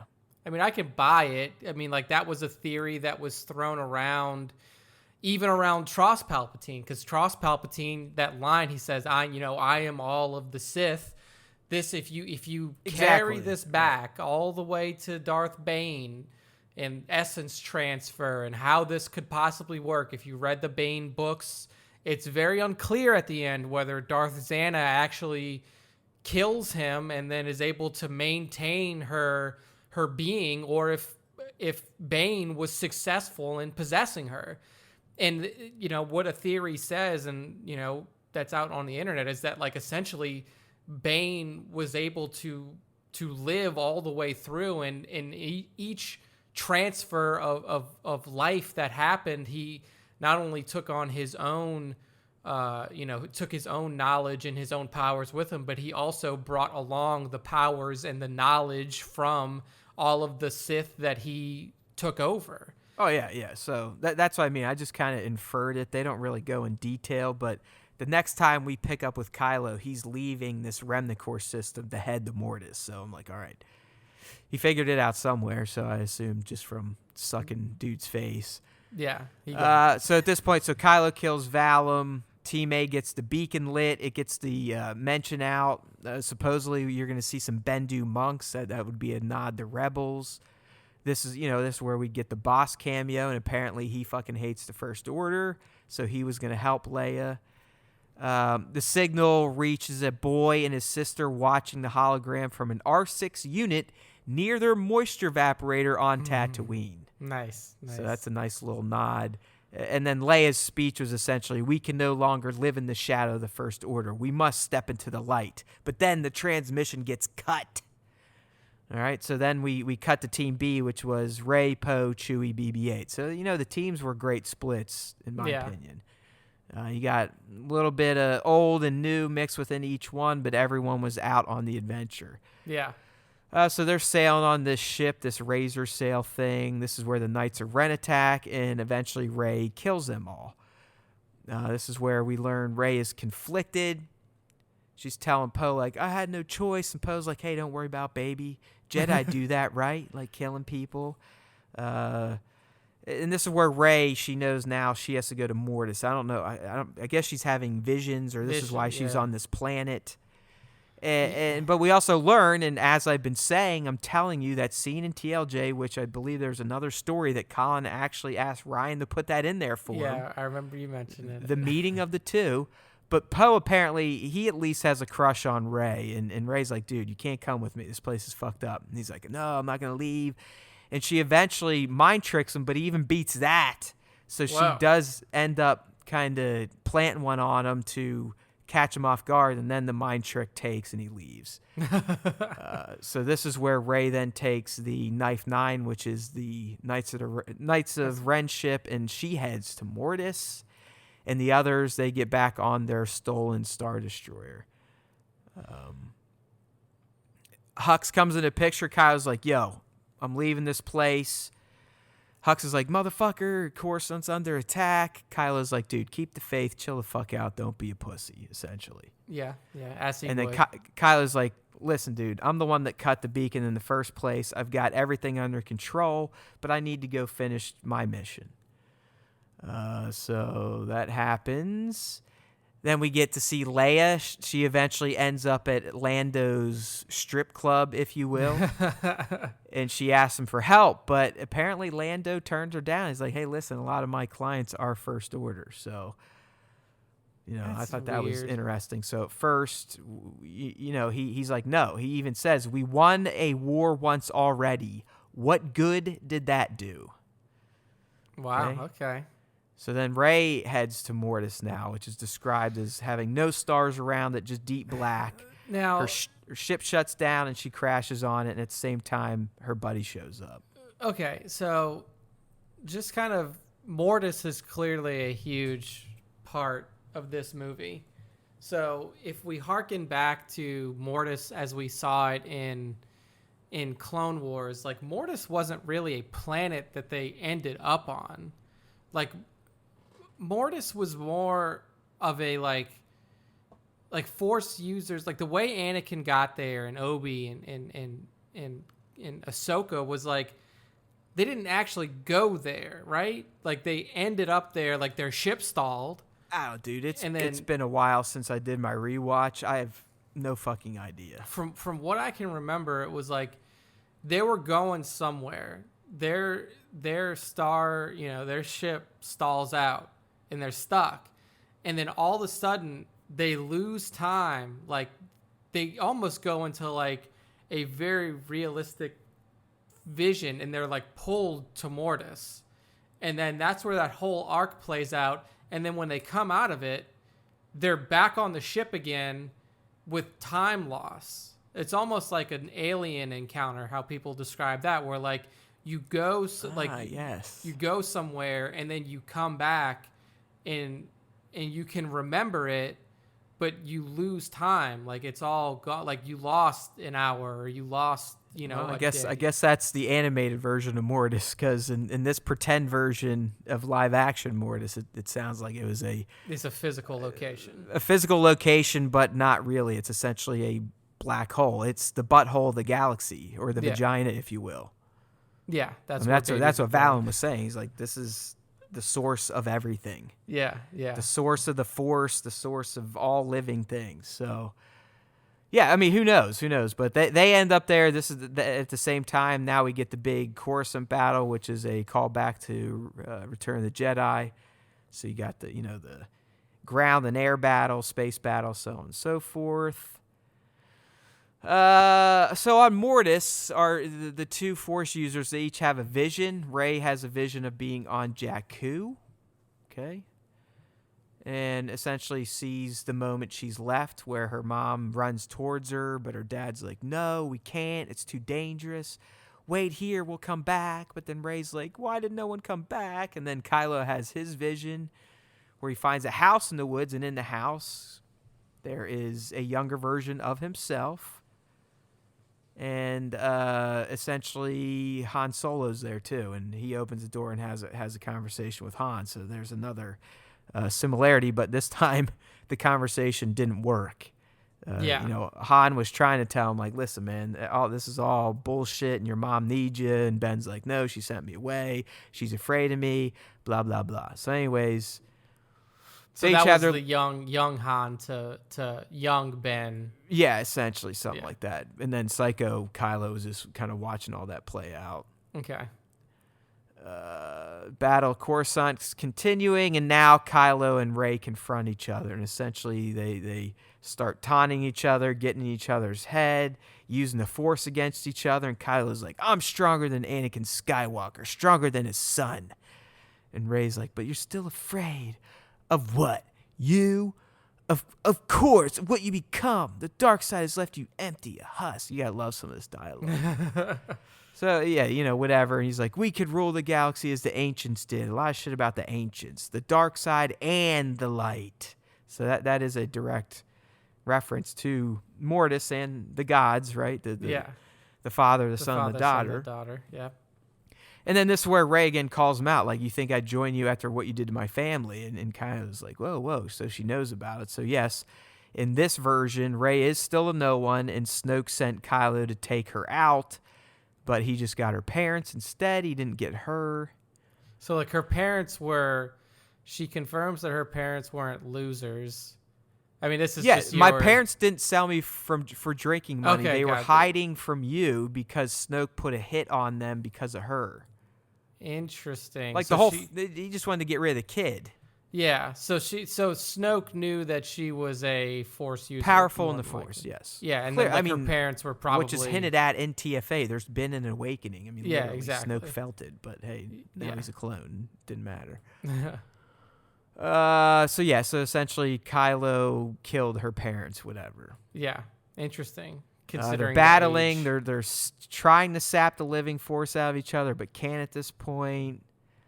Kylo's still like, hey, I could have been your teacher, but he's like, motherfucker, and he actually gets her good. He strikes a blow across her face and blinds her.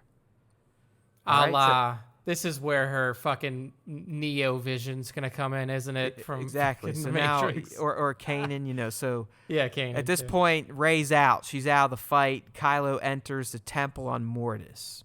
The battle on Coruscant's still going on. R2 gets blown up, but I think we already talked about that shit. So Kylo, he gets into the temple. He passes some ancients, some statues and shit. And he finds this thing that he thinks the thing he's been looking for. He opens it and it's nothing. So he goes on and has one of his, temper tantrums from TFA. Mm-hmm. And here comes Force Ghost Luke. You've lost, Ben. Darth Vader was weak. His love for his family saved them. I wish I could save you. Kylo, I did what I had to do. You are no Skywalker. Ooh! Luke dropping a big diss on Kylo there. Yep. But because Luke showed up, Rey senses him. And Luke says, you can't defeat us. And this is where Rey takes a piece of cloth and blindfolds herself. Oh, yeah. All right, now they're intercutting between battle sequences. Luke's saying the Force surrounds us. It penetrates us. It binds the galaxy together. We are bound by the Force, and we will not be broken. And then this is where Luke's ghost vanishes. And Rey starts battling Kylo again. Our masters were wrong. I will not deny my anger, and I will not reject my love. I am the darkness, and I am the light. To Kylo saying, you are nothing. You are no one. And then Rey says, no one is no one. That is a very, very George Lucas line. So it's probably real. Okay. So here's just a side note that I thought's kind of neat, but apparently in this version of The Rise of Skywalker or Duel of the Fates, Hux has become like he's trying to learn the Force. So he's collected some lightsabers, and when it's clear to him that the First Order's toast, he commits seppuku with a purple lightsaber. Oh, man. I wonder if it was Mace's. That would be great. I know. It's got to be. So here you got back to Kylo, and he's countering everything Rey's throwing at him. They're evenly matched. Two sides of the same coin. Flame and shadow. Fighting to the death. Yeah, I mean, he's trying to mirror the fucking Obi Anakin fight at the end. That's kind of what they were trying to show. So Kylo, eventually she shatters his lightsaber and, essentially cuts his hand off, but just his fingers. So she's standing over him, separates her thing in the dual lightsabers. And then the Force energy surrounding her. Kylo's more pissed than ever, and this is where he starts extracting the living Force out of Rey. And he starts to get stronger, and he stands. He's rejuvenated. So much so he takes off that metal plate we talked about last week. But Rey is dying, and she's pleading to Ben to stop. And then this is where Leia senses it. And just like what we saw, she reaches out to him and begs him to come home. But now he feels what Vader felt when confronted with Luke's pain and grabs Rey's hand and returns her life force. And he dies. Okay, so essentially the same ending. Like he, and then he as he sacrifices dies, himself to. He save says, Rey, your last name is Solana. which means absolutely nothing. Yeah, I have no clue what that means. Why would you even have that in there? All right, but then here we go. There's more. So, Rey again, all fucked up. But then all this light starts to fill up and surrounds her, engulfs her, and then particles of energy are floating around. She rises with it, and she's taken to the astral plane. Okay. Where Yoda, Luke, and Obi-Wan appear before her. And she asks, is this death? To which Obi-Wan says, in this place, there is no such thing as death. So essentially, Yoda's like, hey, man, you succeeded where we all failed. Luke says you chose to embrace the dark side and the light to find the balance within. So definitely the gray route there. Yeah, the gray Jedi. And then she's given a choice to stay in the comfort of the astral plane or to return to the living, Bruh, where she will, have to experience love and loss and this directly from Harry Potter. Yeah. That's literally Obi-Wan. the fucking scene in Harry Potter when he's sitting in the train station with dead Dumbledore, and it's almost the same conversation. And then Obi-Wan says, you are a Jedi, Rey Solana, but you will not be the last. Okay. And then to end it, Chewie gets R2 working again. Leia drops in R2's memory bank, a la A New Hope. And he comes to life, and when he does, R2 projects 60 years' worth of memories from his point of view. So Luke buying him, Luke getting Anakin's saber, flying through the Death Star. Which, honestly, moment. I think I would have cried if they showed that. Yeah, from R2's point of view, man, showing all those major moments from TPM up through TROS, my God. Yeah. That would have been special. That would have been... Yeah, that would have been so good. I mean, so insane. I mean, I feel like there's a lot that's in this finale. Oh, yeah, I'm sorry. She ends up on Modesta, which is a ranch-like planet, just like Modesta. And Finn's there, just for fun. And Rey shows up to train a new group of Jedi. There you go. Like, there's a lot of similarities between this final kind of confrontation and what we got in TROS. Like... The Force Ghosts playing a role. Remember, they gave Trevorrow a credit. Yeah, they did. They gave Trevorrow they and kept Derek something, Connolly man. I mean, I don't know, man. There's a lot of smoke around this, so no, yeah, like there's probably some fire to what we did. Plus, he never came out and refuted it directly like he did when making Star Wars dropped one. Yeah, no, I believe that this is a legit version of. Like early version of the script. Obviously, shit would have had to be completely reworked, given the idea. Right. Again, that this is pre Carrie dying as well. Yeah. So like, Leia is heavily used in this film. Like if you go through and she makes it to the end. She doesn't die. Yeah, she's still a fucking live. Right. So, she literally is alive at the end. Yeah. So he would have had to do a lot of reworking. I'm sure that his core narrative would have stayed in place. But like, there's a lot that's being used here that's similar, like the life draining, the calling on all of the Jedi for assistance, or the Jedi Force Ghost helping in the final battle. You have the long lasting legacy of the Jedi still being intact, and Rey being the new bastion of the light side of the Force, or the Jedi or protectors of the galaxy moving forward. Obviously, you don't have the gray thing kind of in there. But there's a lot of similarities. Like it seems like people think that this is a completely different movie. Like there's a lot of differences, but like there's also quite a few similarities here. So I mean, I think it would have been interesting to see a movie like this. I mean, I think like there's so many people that saying that this movie would have been better than TROS, blah blah blah blah blah. You can't say that off of reading a script. Like I'm sure if you read a lot of scripts, they seem good, and then the execution is just it doesn't pan out well on paper. I'll tell you one thing about like it seems like there's a lot of jumping around in this one, similar to how it is in TROS, and you would have had a lot of exposition between your two main characters, like between Rey and Kylo specifically, a lot of exposition between him and Valum. Yeah, I mean, dude, I would have taken this version, but I would also taken the version where JJ got to use 3 hours. I would have taken the version where JJ did all fucking 3 movies. That's the point. In the end, no matter how much you love TFA, TLJ, or TROS, this trilogy is fucked, just like the prequels. The only movie that you can say inarguably was what it could have been was TFA.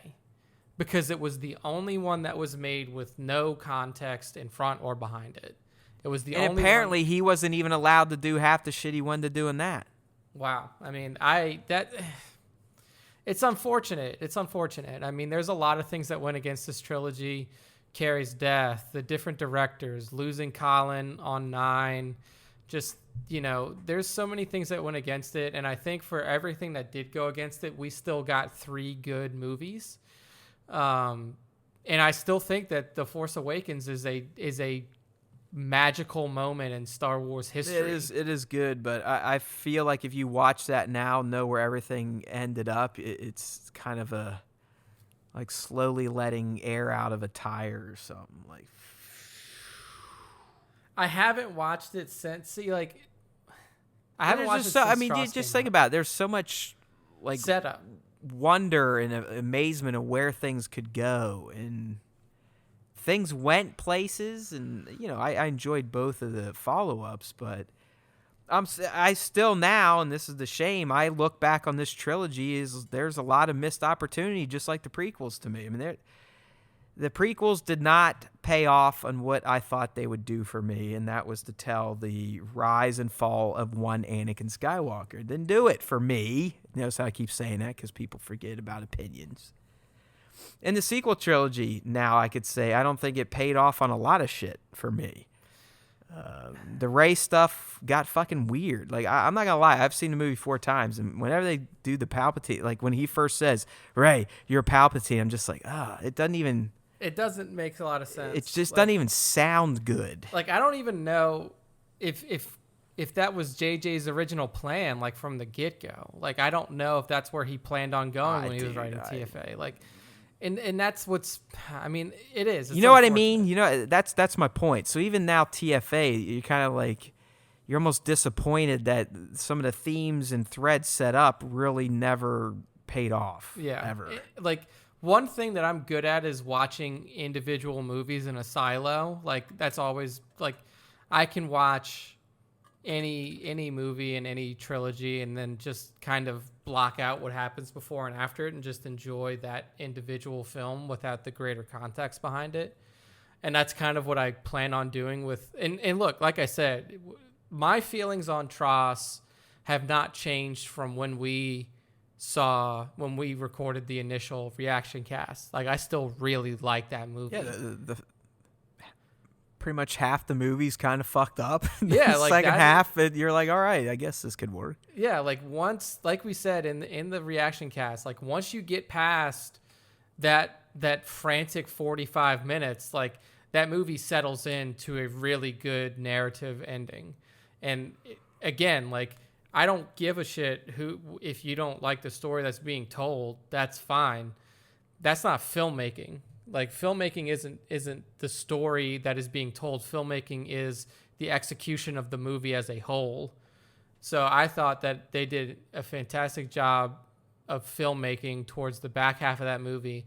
And I also did enjoy the story beats that were in there. Do I think she should have been a Palpatine? I mean, like, it was weird. It came out of nowhere and there's no context behind it. But I like the story that's being told throughout the end of that movie.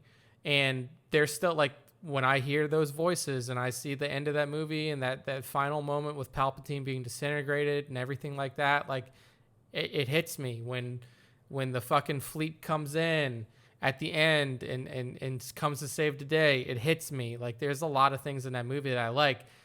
And I do think that if we got the full 3 hour and 10 to 12 minute long cut that JJ wanted to do initially, you would have had Star Wars excellence. But I mean, that's not the world we live in, and neither is this. Like, this script, this half of a script or that we got here from Colin, like, this isn't reality either. I mean, we're living in worlds that could have been. Yeah, I mean, he got bounced for some reason. Yeah, I mean, and look, he probably, like, at this point, he had to completely, what I would like to see is his initial treatment, like what he wanted to do before he even knew what TLJ was. Because clearly he has tailored this film to be a direct sequel to TLJ. Like, we know that this is what this is. And there's no way that he could have written this. And we know that he had drafts of scripts before TLJ was even written or released. So I want to see what he wanted to do before TLJ. Now we see what he planned to do knowing what TLJ was. And probably what the fucking final straw was for him was that, like, okay, I rewrote my movie to fit to be a sequel to TLJ.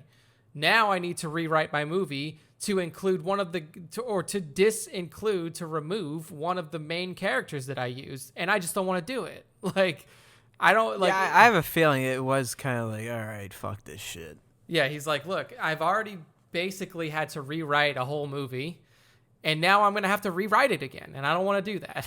Like, it's hard. I remember at the time, too, he also released a bomb in studios, too, so I think, Oh, he did. Disney, there was a Disney Lucasfilms, just like the Book of Harry or Harold or something like that. Yeah, it was a fat zero for, like, it was something. Yeah, they're just like, all right, let's get the fucking stink of this dude off of us. We out. And, like, look. Oh, well, it is what it is, but it's definitely not here, so the TROS we got is the TROS that is. Dude, I guarantee you there are people out there right now trying to figure out how they can just take whatever this is, this loose version of a script, and film it themselves. I'm surprised we haven't had the petition yet. I'm sure there's a petition of some sort out there for this, but I mean, it will release the JJ cut was definitely a movement. I don't think there's going to be too much steam behind it. Yeah, I don't know if it's going to continue on years down the road, like the Snyder cut's still going I mean, literally just this week, I think I saw like, oh, Snyder just showed us another BTS photo. Yeah. I mean, I feel coming. He's got it.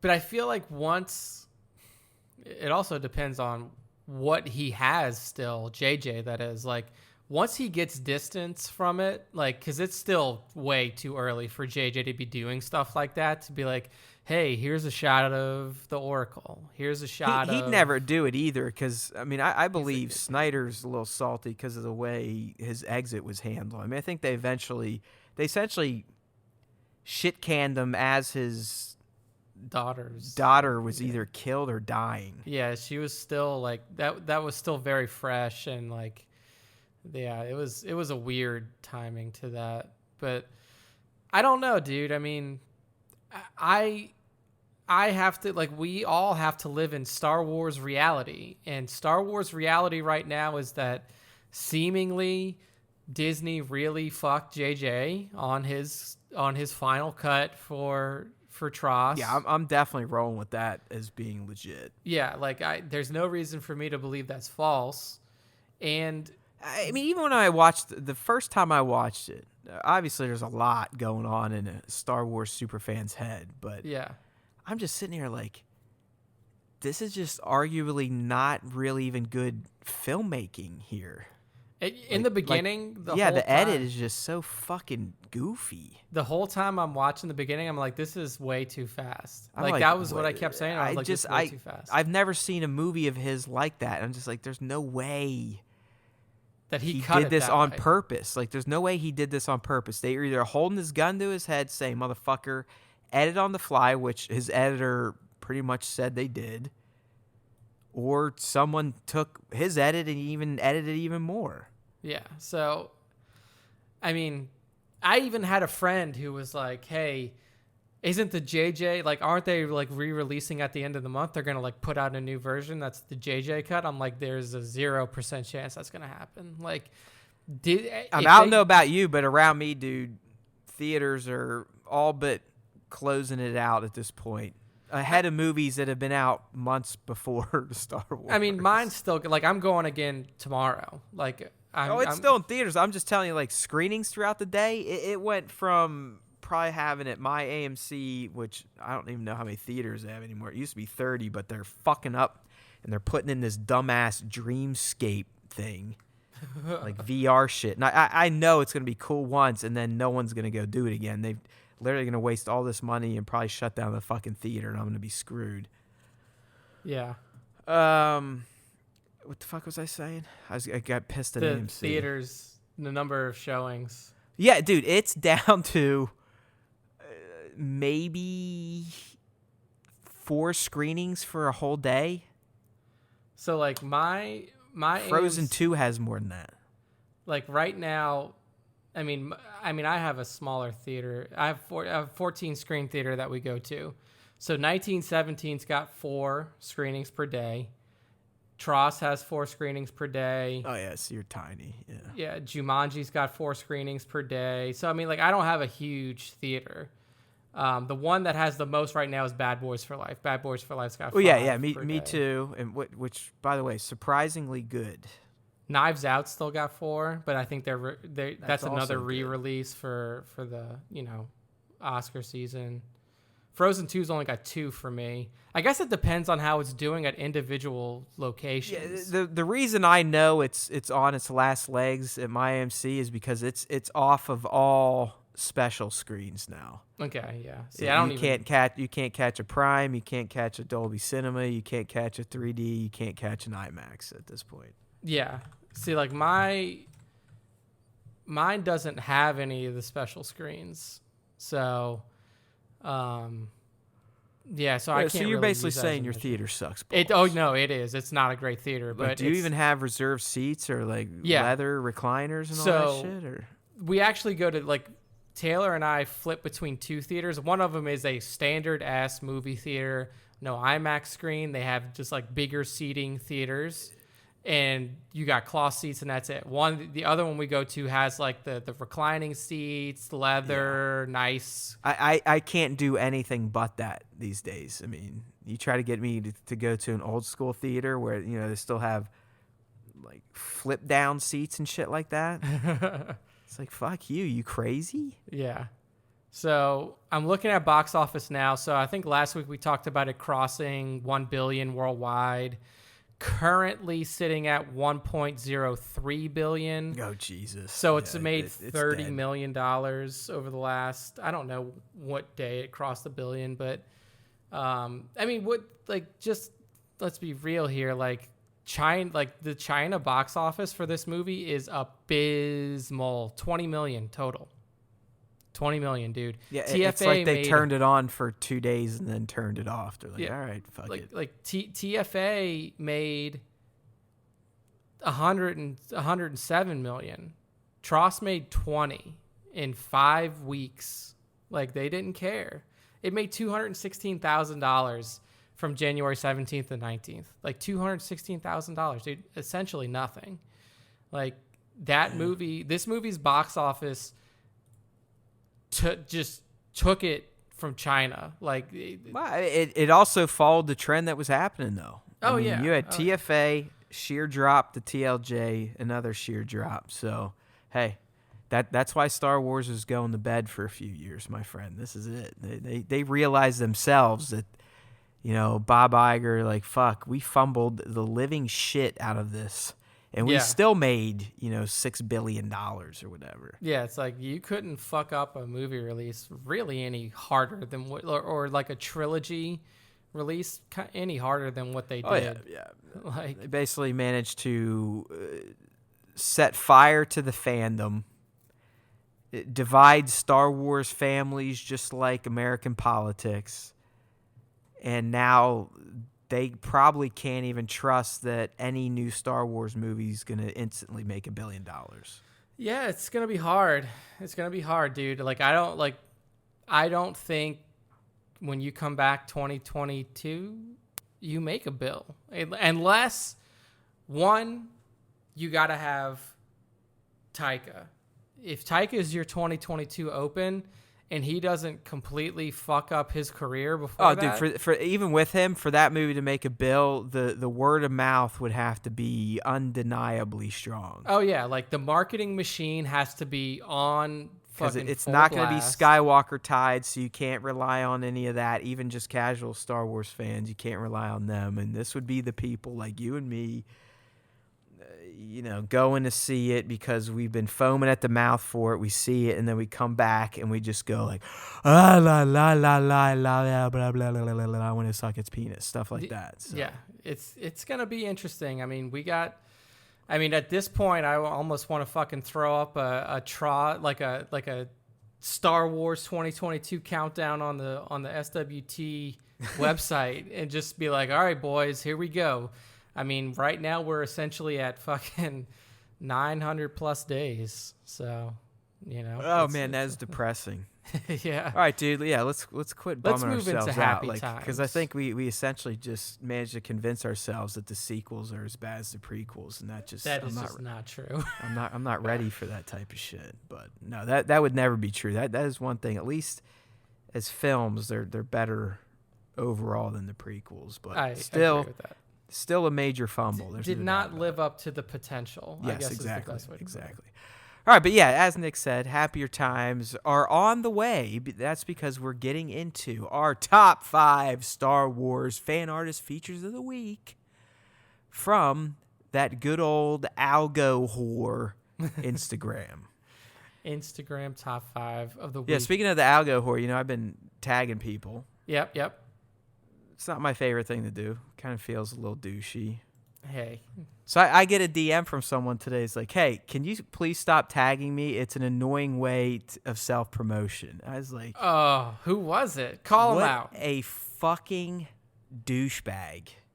Like, Is literally, it- I mean, the toy photography community is one of the safest places I know in this world right now. Yeah. In terms of everyone's there to help everyone out. No big deal. You want me to tap on a picture, I'll tap. May not leave a comment every time, but I'll tap. So yeah, this motherfucking dickwad. Hey man, blah, blah, blah, blah, blah, blah. Yeah. So naturally, I unfollowed, blocked, and didn't block, but did the wavy hand like see ya type of shit. So Is it and somebody that we know? Oh yeah, it's someone that has been, I don't know if on the top 5, but definitely in the rotation of features. Oh, There's man, no doubt that's about it. disappointing. That's disappointing. Yeah, I mean, if you want to know who it is, their name rhymes with Schmaction Schmuff, and their real name is Schmoois. So those of you, if you're in the community, you can probably put 2 and 2 together. But yeah, there's a turd out there. So That's disappointing. Because look, what we aim to do every week with the top. Well, it's not 5 even. is- This was Haywood Pop shit, so I'm not Yeah, even no. like trying to loop in Star Wars time. I was just throwing it out there because we all know the story of Haywood Pop and how I'm not that great, but at the same time IG just fucking hates my guts. I mean it's proven. I can show you the experiments. It just doesn't work. And tagging people has helped. I'm still not quite getting likes that people get for taking a picture of a wall, but whatever. I'll just get better. But when I get something like that, it's just kind of like, fuck, I am an asshole, aren't I, for fucking tagging people? So now I'm sitting there like, I'll just fucking stop tagging. And then it's like, you know No. what? Fuck that guy. Like, Yeah. literally. Fuck that guy. I mean, Yeah, look, don't take yourself that seriously, my friend. if you guys out there listening want to tag at Star Wars Time Show in any of your shots, we encourage you to do that because we always look for ways to bolster the people. Yeah, but in if the you toy tag us photography too community. often, We will you're going to send you start an getting angry message. DMs that say to quit fucking bothering us. Like, gosh, man, why would you show me this really cool picture? No, I and get make it. me It's click not on it? like he's asking to be tagged. Like, I mean, we're asking to be tagged, but in the end, everyone does it in the community. I just thought it was odd. I was like, Yeah, man, it's just someone fucking pissed in this dude's Cheerios today. bad etiquette. Bad etiquette. So, getting into the top 5 IG artists of the week from the Star Wars Time Instagram feed. I mean, like we were saying, and we kind of teased earlier in this in this podcast, this week was just a fucking phenomenal week. Like I go through, so this is how I kind of curate. I go through the feed, I channel the force, and I let it guide my finger to the ones that I should consider for the top 5. This is after he's already drank a bottle of Jack Daniels. Yes, I have to prepare myself and very he's heavily. removed his pants. Yeah, this is not done fully clothed in any sense of the word. So I go through the motions, and then this week I literally had probably 15, 20 pictures open, and I was like, holy shit, like I need to okay, we need to do some serious pruning here. So getting down to this week's top 5 was difficult because there's so many good shots. And like even last week on the cast, Matt was alluding to some things that were already up on the feed that were going to be under consideration. And it's just like, dude, everything this week was so good and so creative and just fucking just out there and just fantastic stuff. So it's hard to get down to the top 5. We have a lot of new top 5 members this week. We have some returning top 5 members this week. So let's just jump into it. Number 1 up here. I mean, we had a lot of TROS talk before we got to the top 5. And if there's one image that I've seen that beautifully encompasses the ending of the Rise of Skywalker that we have, it's this picture by Cammy Lou on Instagram. It's basically it's basically Disney, The Rise of Skywalker. Yeah, like the way that she was able to. I mean, she is a Cammy KAMMI.LU on Instagram. I mean, the woman is an absolutely wonderful artist. I mean, 28,000 followers first off, but she has that Disney style to her artwork. And what we see here is an image of, Ben Solo cradling dead Rey in his arms. But then behind Ben is all of the Jedi not all of them, but a lot of the Jedi that you heard speaking in that moment to Rey. So you see Anakin, you see Obi-Wan in both forms, you see Yoda, you see, Qui-Gon Jinn, you see Ahsoka. Who is that last Jedi on the right, top right? Matt, do you know? I swear it's Ezra. It kind of does. Like, I was like, is it Ezra? Because he's like same skin tone. It's either Ezra or Kanan. Yeah. So it's because we know Kanan's voice was in there. So I was assuming, it could be Kanan, but we never really seen Kanan look like that. I mean, it's just beautiful. Like, this is a piece of art that I would purchase if Cammy Lou is selling this shit. It's fantastic. It's just one of the best renditions of this scene that I've seen done. And we've seen a lot. There's a lot of fantastic. I mean, 16shooter did one. One of the highest likes on our Instagram feed, Boba Fett, had one. Well, they were doing it from Rey's standpoint, so this one is slightly different, where you had the Jedi now essentially accepting Ben back into their ranks. Yeah, I mean, it's beautiful. Yeah, it's beautiful. So I mean, this one at Cammy Lou on Instagram, KAMMI.LU, just beautiful, fantastic. It really does. It makes me want to have a series of Disney animated Star Wars movies. Yeah, like with that Disney style of animation. Yeah. Just beautiful, beautiful. Where they sing and shit, very, very Disney. If they threw in like Disney animation and musical numbers, my girlfriend would be the biggest Star Wars fan in the world. Oh my God, dude. I think, just having my own little girl now, I'm becoming a fan of musicals just from watching all this shit over and over, and I totally want a Star Wars musical. Yeah, 100%. I mean, if anybody was going to do it, Favreau, because Favreau is a huge fan of that fucking... I feel like he could pull it off because he loves the holiday special. I know. And like I feel like he would do, if he was going to do a holiday special, he'd do something like that. The Force, we must get the Force, the Force, the Force. Oh, yeah, dude. It would be great. I'm going to write the fucking play tomorrow. There we go. We'll have Matt's first draft next week on Star Wars. Yeah, my leaked first draft. Yeah. All right, so next Dopes up, of the Fate. It would be great. I'm looking forward to it.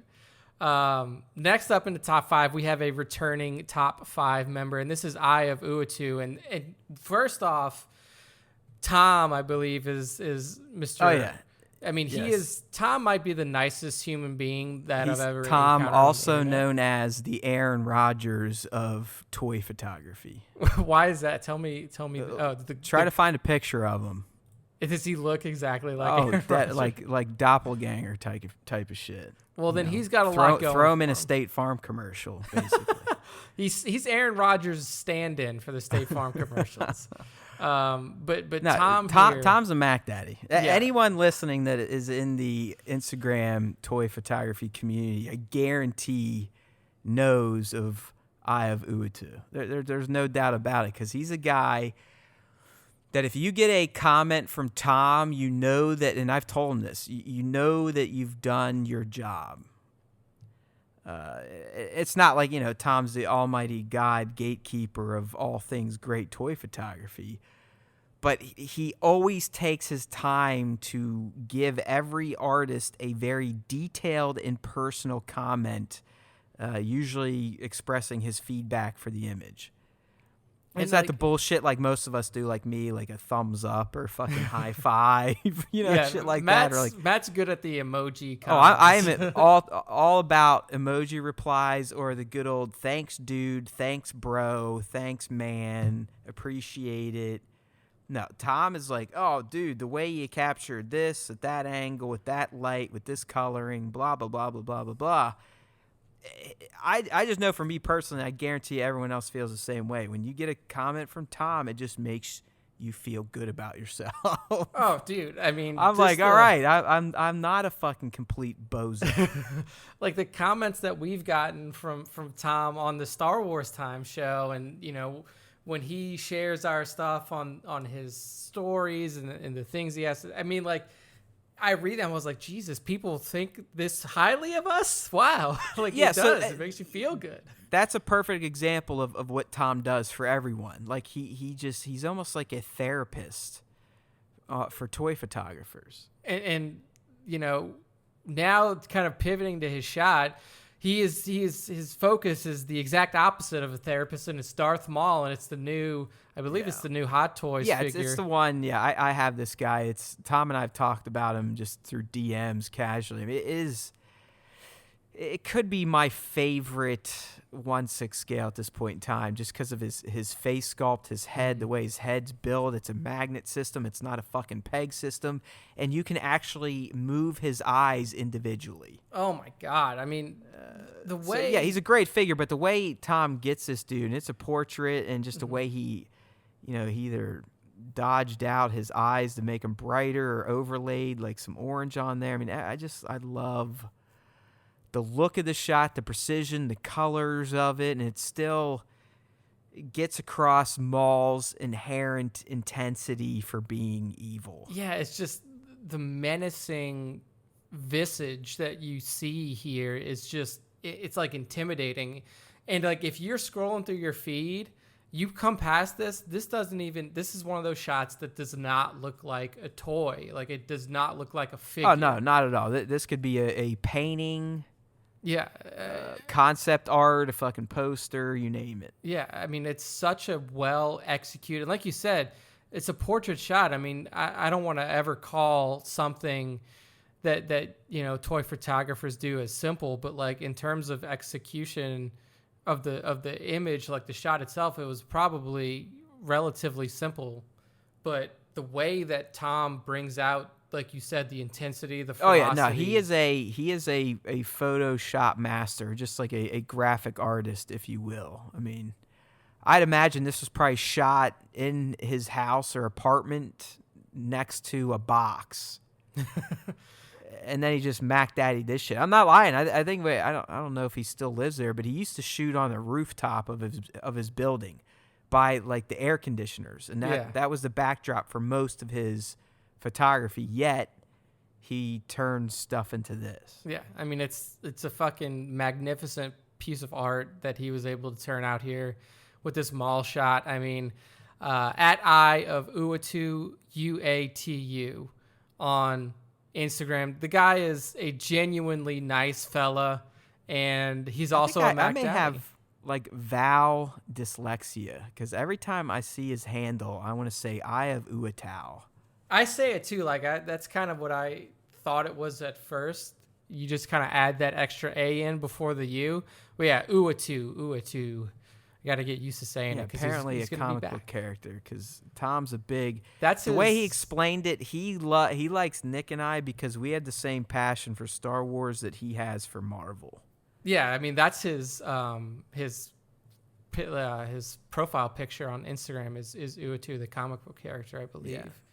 But I mean the guy's a killer. Just go follow his feed. There's so many different, not even different subjects, but just different types of. He's way more diverse than someone like a Haywood Pop. Yeah, I mean, I'm pretty much Star Wars 100%. I throw in some DC and Marvel here and there, but he's got DBZ. He's got anime stuff from My Hero Academia. He's got Tom Marvel, is a professional geek. I mean, he's in the know on anything that geeks get into, pretty much. It's beautiful. I mean, like this is a super fun feed to scroll down because, I see pictures of Bakugo and Midoriya from fucking My Hero Academia. Yeah, and then at this point, Witcher I don't even know stuff. what the fuck Nick is talking about. I think he might be high on drugs, but that just goes to show you the range of Tom's geekiness. I mean, it's beautiful, beautiful. So at Eye of Uatu on Instagram, guy's a killer. Next up, I mean, I don't know what else to say about this other than holy shit. So this is a poster concept for a follow-up game to Jedi Fallen Order from Fire Scorpio. Yeah, I like this, Nick, because I believe this was a first-time find and feature for me, and he or she, this artist, makes the top 5 on their inaugural feature. Yes, on their first time hitting the feed, and this is a well-deserved top 5 because the concepting, the thought required to build this, and then the execution is just second to none. I mean, this guy basically builds a perfect Star Wars poster off of a concept that he made up. Fire Scorpio photo, right? Yep, Fire Scorpio _photo on Instagram. And what we see is the primary focus of this poster. So if you picture a lot of Star Wars posters, you have one primary focus as your background figure, and this one is a dark side Cal Kestis, and it looks really fucking cool because he has Night Brother face paint. And then your other focuses on here is you have a Purge Trooper in the front, you have a Night Brother off to the left, and then you have the robotic bounty hunters that come and hunt you down throughout the game. Yeah, I never quite understood that, by the way, in the game, because the game, let's be real, this game's fucking wonky as shit, whether we want to sit there and excuse all of its issues or not. Oh yeah, the game is wonky. The bounty hunters come from Grease because they're after him. I know, but maybe that's one of the glitches where it just cut off a cutscene, because I never really understood that he was in trouble with bounty hunters until I just ended up in a fucking it was not fight.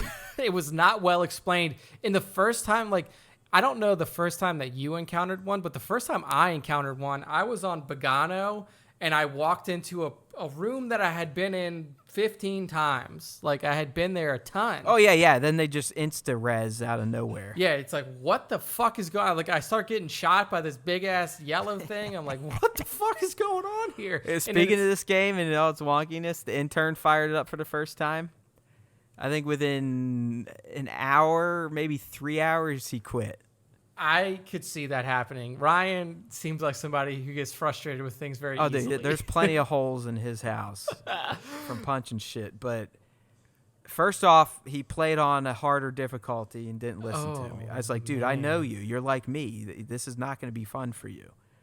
So I believe, when you play on higher difficulties, if you die, you essentially restart, right? Oh, I don't for Jedi. I think he was on Jedi Master or something. Oh man, that's a task. I played on Jedi Knight, and you don't start all the way over. It would kick you back pretty far depending on where you died.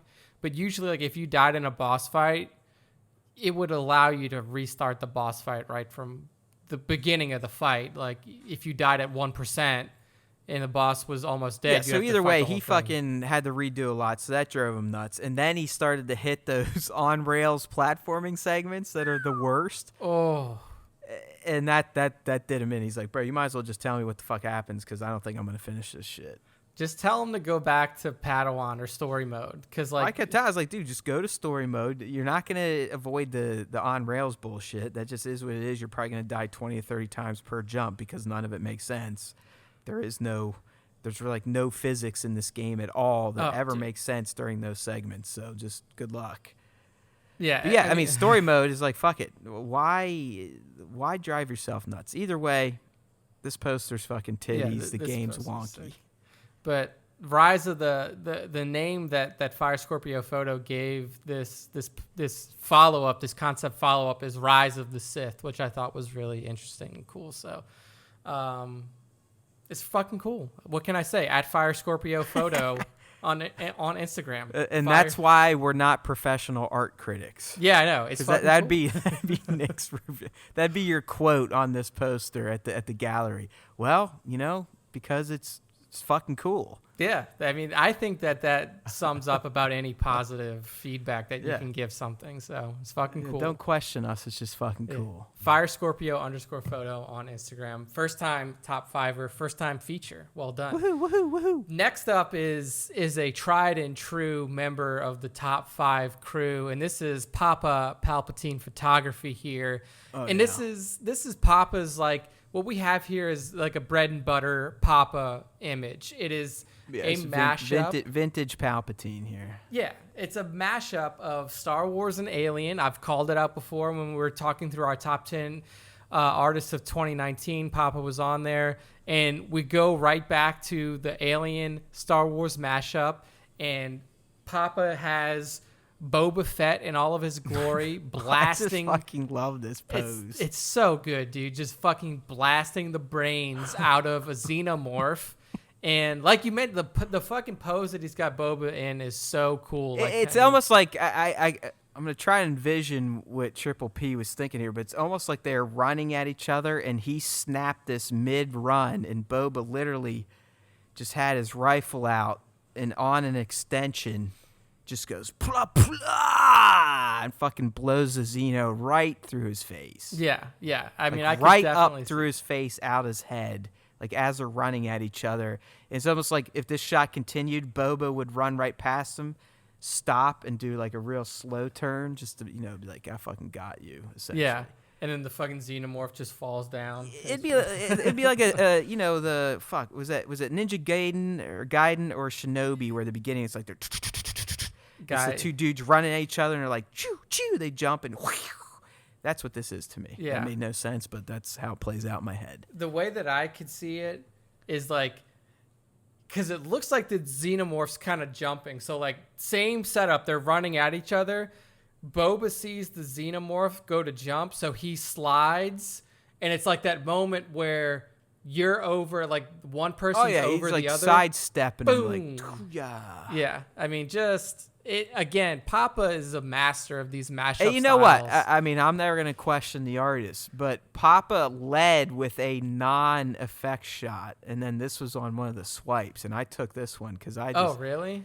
I really love the effect of the acid blood shooting out and the beam going through there. Oh yeah, I see it now. I'm on his feed, and you're right. He I don't like this particular image just fucking blew it out the water for Papa, over 11,000 likes. But you're right, it is. The first one is just very minimal special effects, just kind of the muzzle flash from the gun. And then, on the swipe is where you get the Star Wars. I go for the gore, man. The fucking brains and shit coming out, fantastic. Do you think the xenomorph blood would have melted Boba's helmet? That's getting into some of those fucking nerd debates here. I guess. Right? I mean, how strong is Beskar if he has real Beskar Mando plating? I don't know. I mean, we've seen it take shots from lasers, but we've never seen like any sort of acid on it. I don't know, dude. Because it is Earth-based acid, right? They explain it. It's just straight up like hydrochloric acid, right? Something, because like in AVP, basically what they showed was like when the Predator made that shield for her, like it didn't penetrate the alien's skull, but it would penetrate anything else on Earth. Yeah. Isn't that right? Kind of right? No, you're right. It did. It blocked alien. Yeah, alien skull. It could not eat through. Yeah. I don't know. I think man. I'm even talking like the original Alien movies. I think they describe it as Hydrochloric acid. Okay. All right, Papa. So yeah, why the fuck not? I mean, we had Mando taking blaster sniper bolts with nothing. Yeah. Not even fucking dents, really. So, Papa, I'm posing this to you as the professional here. Do you think xenomorph blood would melt Beskar armor? or Yes anyone or no? that's listening, just Yeah. let us know. Why not? These are always fun little DMs to get through the week. Yeah. Chime in on IG with your opinions here. Thank you very Either much. way, I still don't think the splash is hitting Boba because, like we both said, I believe they are He's in moving. motion. Yeah, and he's moving past them. He'd be going past. Yeah. It's a fun thought experiment. So at Papa Palpatine Photography, Papa _Palpatine. This is what fucking _ Star Wars photography. dorks do. Like real fucking geeks here. Yeah. They're like, hey man, fucking alien blood, Beskar armor, dude. Dude, there's been so many of the would a lightsaber cut through this on fucking Oh yeah, internet? I mean we've now reached the are these guys stoned segment of the Star Wars time show because these are like stoner conversations where like yeah man, do you think alien blood would totally eat through fucking Beskar armor, man? If this was still like an old school Friday cast, Matt would still be thinking about it and like really waxing. You probably, I mean, we probably wouldn't even made it this far. Oh man, I would have been like bleh. Passed out by now. But yes, Papa Palpatine Photography, always a good follow on IG, and always a good top 5 entrant as well. So make sure to follow. Last up is a brand new top 5 entry as well, and in a relatively small account at Kenob1TO. So it's weird the way it's spelled, but it's basically Kenobi 2 or Kenobi Toe? Kenobi Toe, except the I is a 1. So KENOB1TO. Ken Obi-Wan Toe, something like that. Kenobi 1 Toe. Kenobi 1 2. Kenobi 1 2. Or his name's Ken Obi-Wan 2. Kenob, when you hear this, let us know how to say your name. Anyway, at Kenobi here has put together a really fucking cool shot of Grievous here, Bandai Grievous. The way is the figure that he this called guy's that. new. I remember I just found him like a couple weeks ago. Yeah, and I mean this shot in particular is one of the best Grievous shots that I've seen. This is a guy that's clearly caught my eye because I believe I've already featured him at least 3 or 4 times. And yeah, good. The IG algo likes him. He's already getting 600 likes for 291 follow. Yeah. I mean, that's like good. his like to. I mean, hopefully we get some followers. He doesn't have the Haywood Pop herpes, that's for sure. I mean, it's a brand new account, only 13 posts. So he's like settled into his muse, his IG muse, which is he is, toy photography, particularly it seems like 1/12 scale photography that he does 6-inch. So hopefully the algo doesn't throw him some bad luck. But I mean, with shots like this, I don't see it happening because this is a really cool Grievous shot. Yeah, man. Yeah, with Grievous Anakin. And Anakin. Yeah. I mean, a pile of fucking, not just Everything. clone troopers. It's just like dead fucking B-1 battle droids, dead clone troopers, everything in between these two. And there looks like there's going to be a fucking badass showdown going on between Grievous wielding a lightsaber. It's not ignited. But then, in the foreground, you don't even get the full view of Anakin's body. I actually like how he did that, kind of have Anakin kind of like half in frame, but with the Skywalker family blade ignited out to the side. Yeah. There's some good force perspective stuff going on here where, the main focus is on Grievous, but as Nick said, you got this awesome, quarter frame of Anakin kind of stepping into the picture, and you just know what's about to happen. And that's really the essence of the shot is like, all right, we're about to get down to business between these two. Yeah.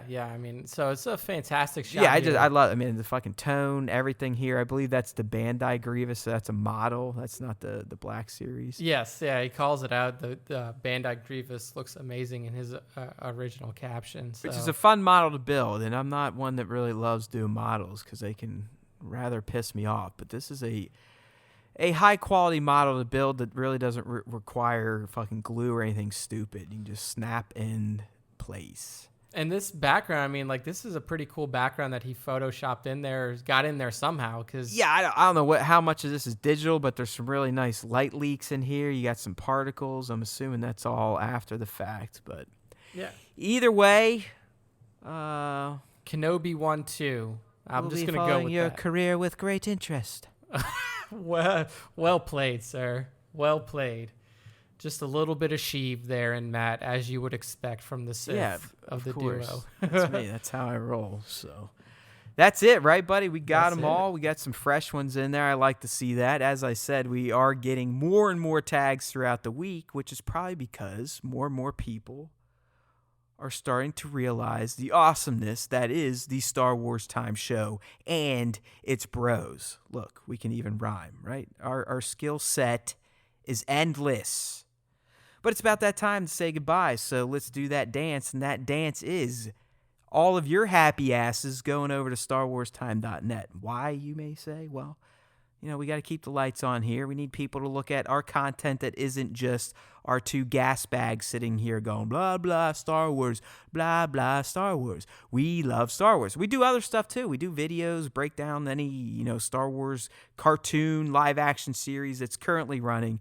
You can find all that stuff at StarWarsTime.net. And if you are a new subscriber, maybe your name got called, Nick the God picked you for the top 5, so you decided to tune in, well, hopefully you liked what you heard and you feel like sticking around. So StarWarsTime.net, hit the subscribe to the podcast. We've got almost every freaking platform under the sun for you to subscribe to, as well as our YouTube channel, right? Because why not? There's always time for Star Wars Time. And remember, if you listen to the Star Wars Time show, the Force will be with you always.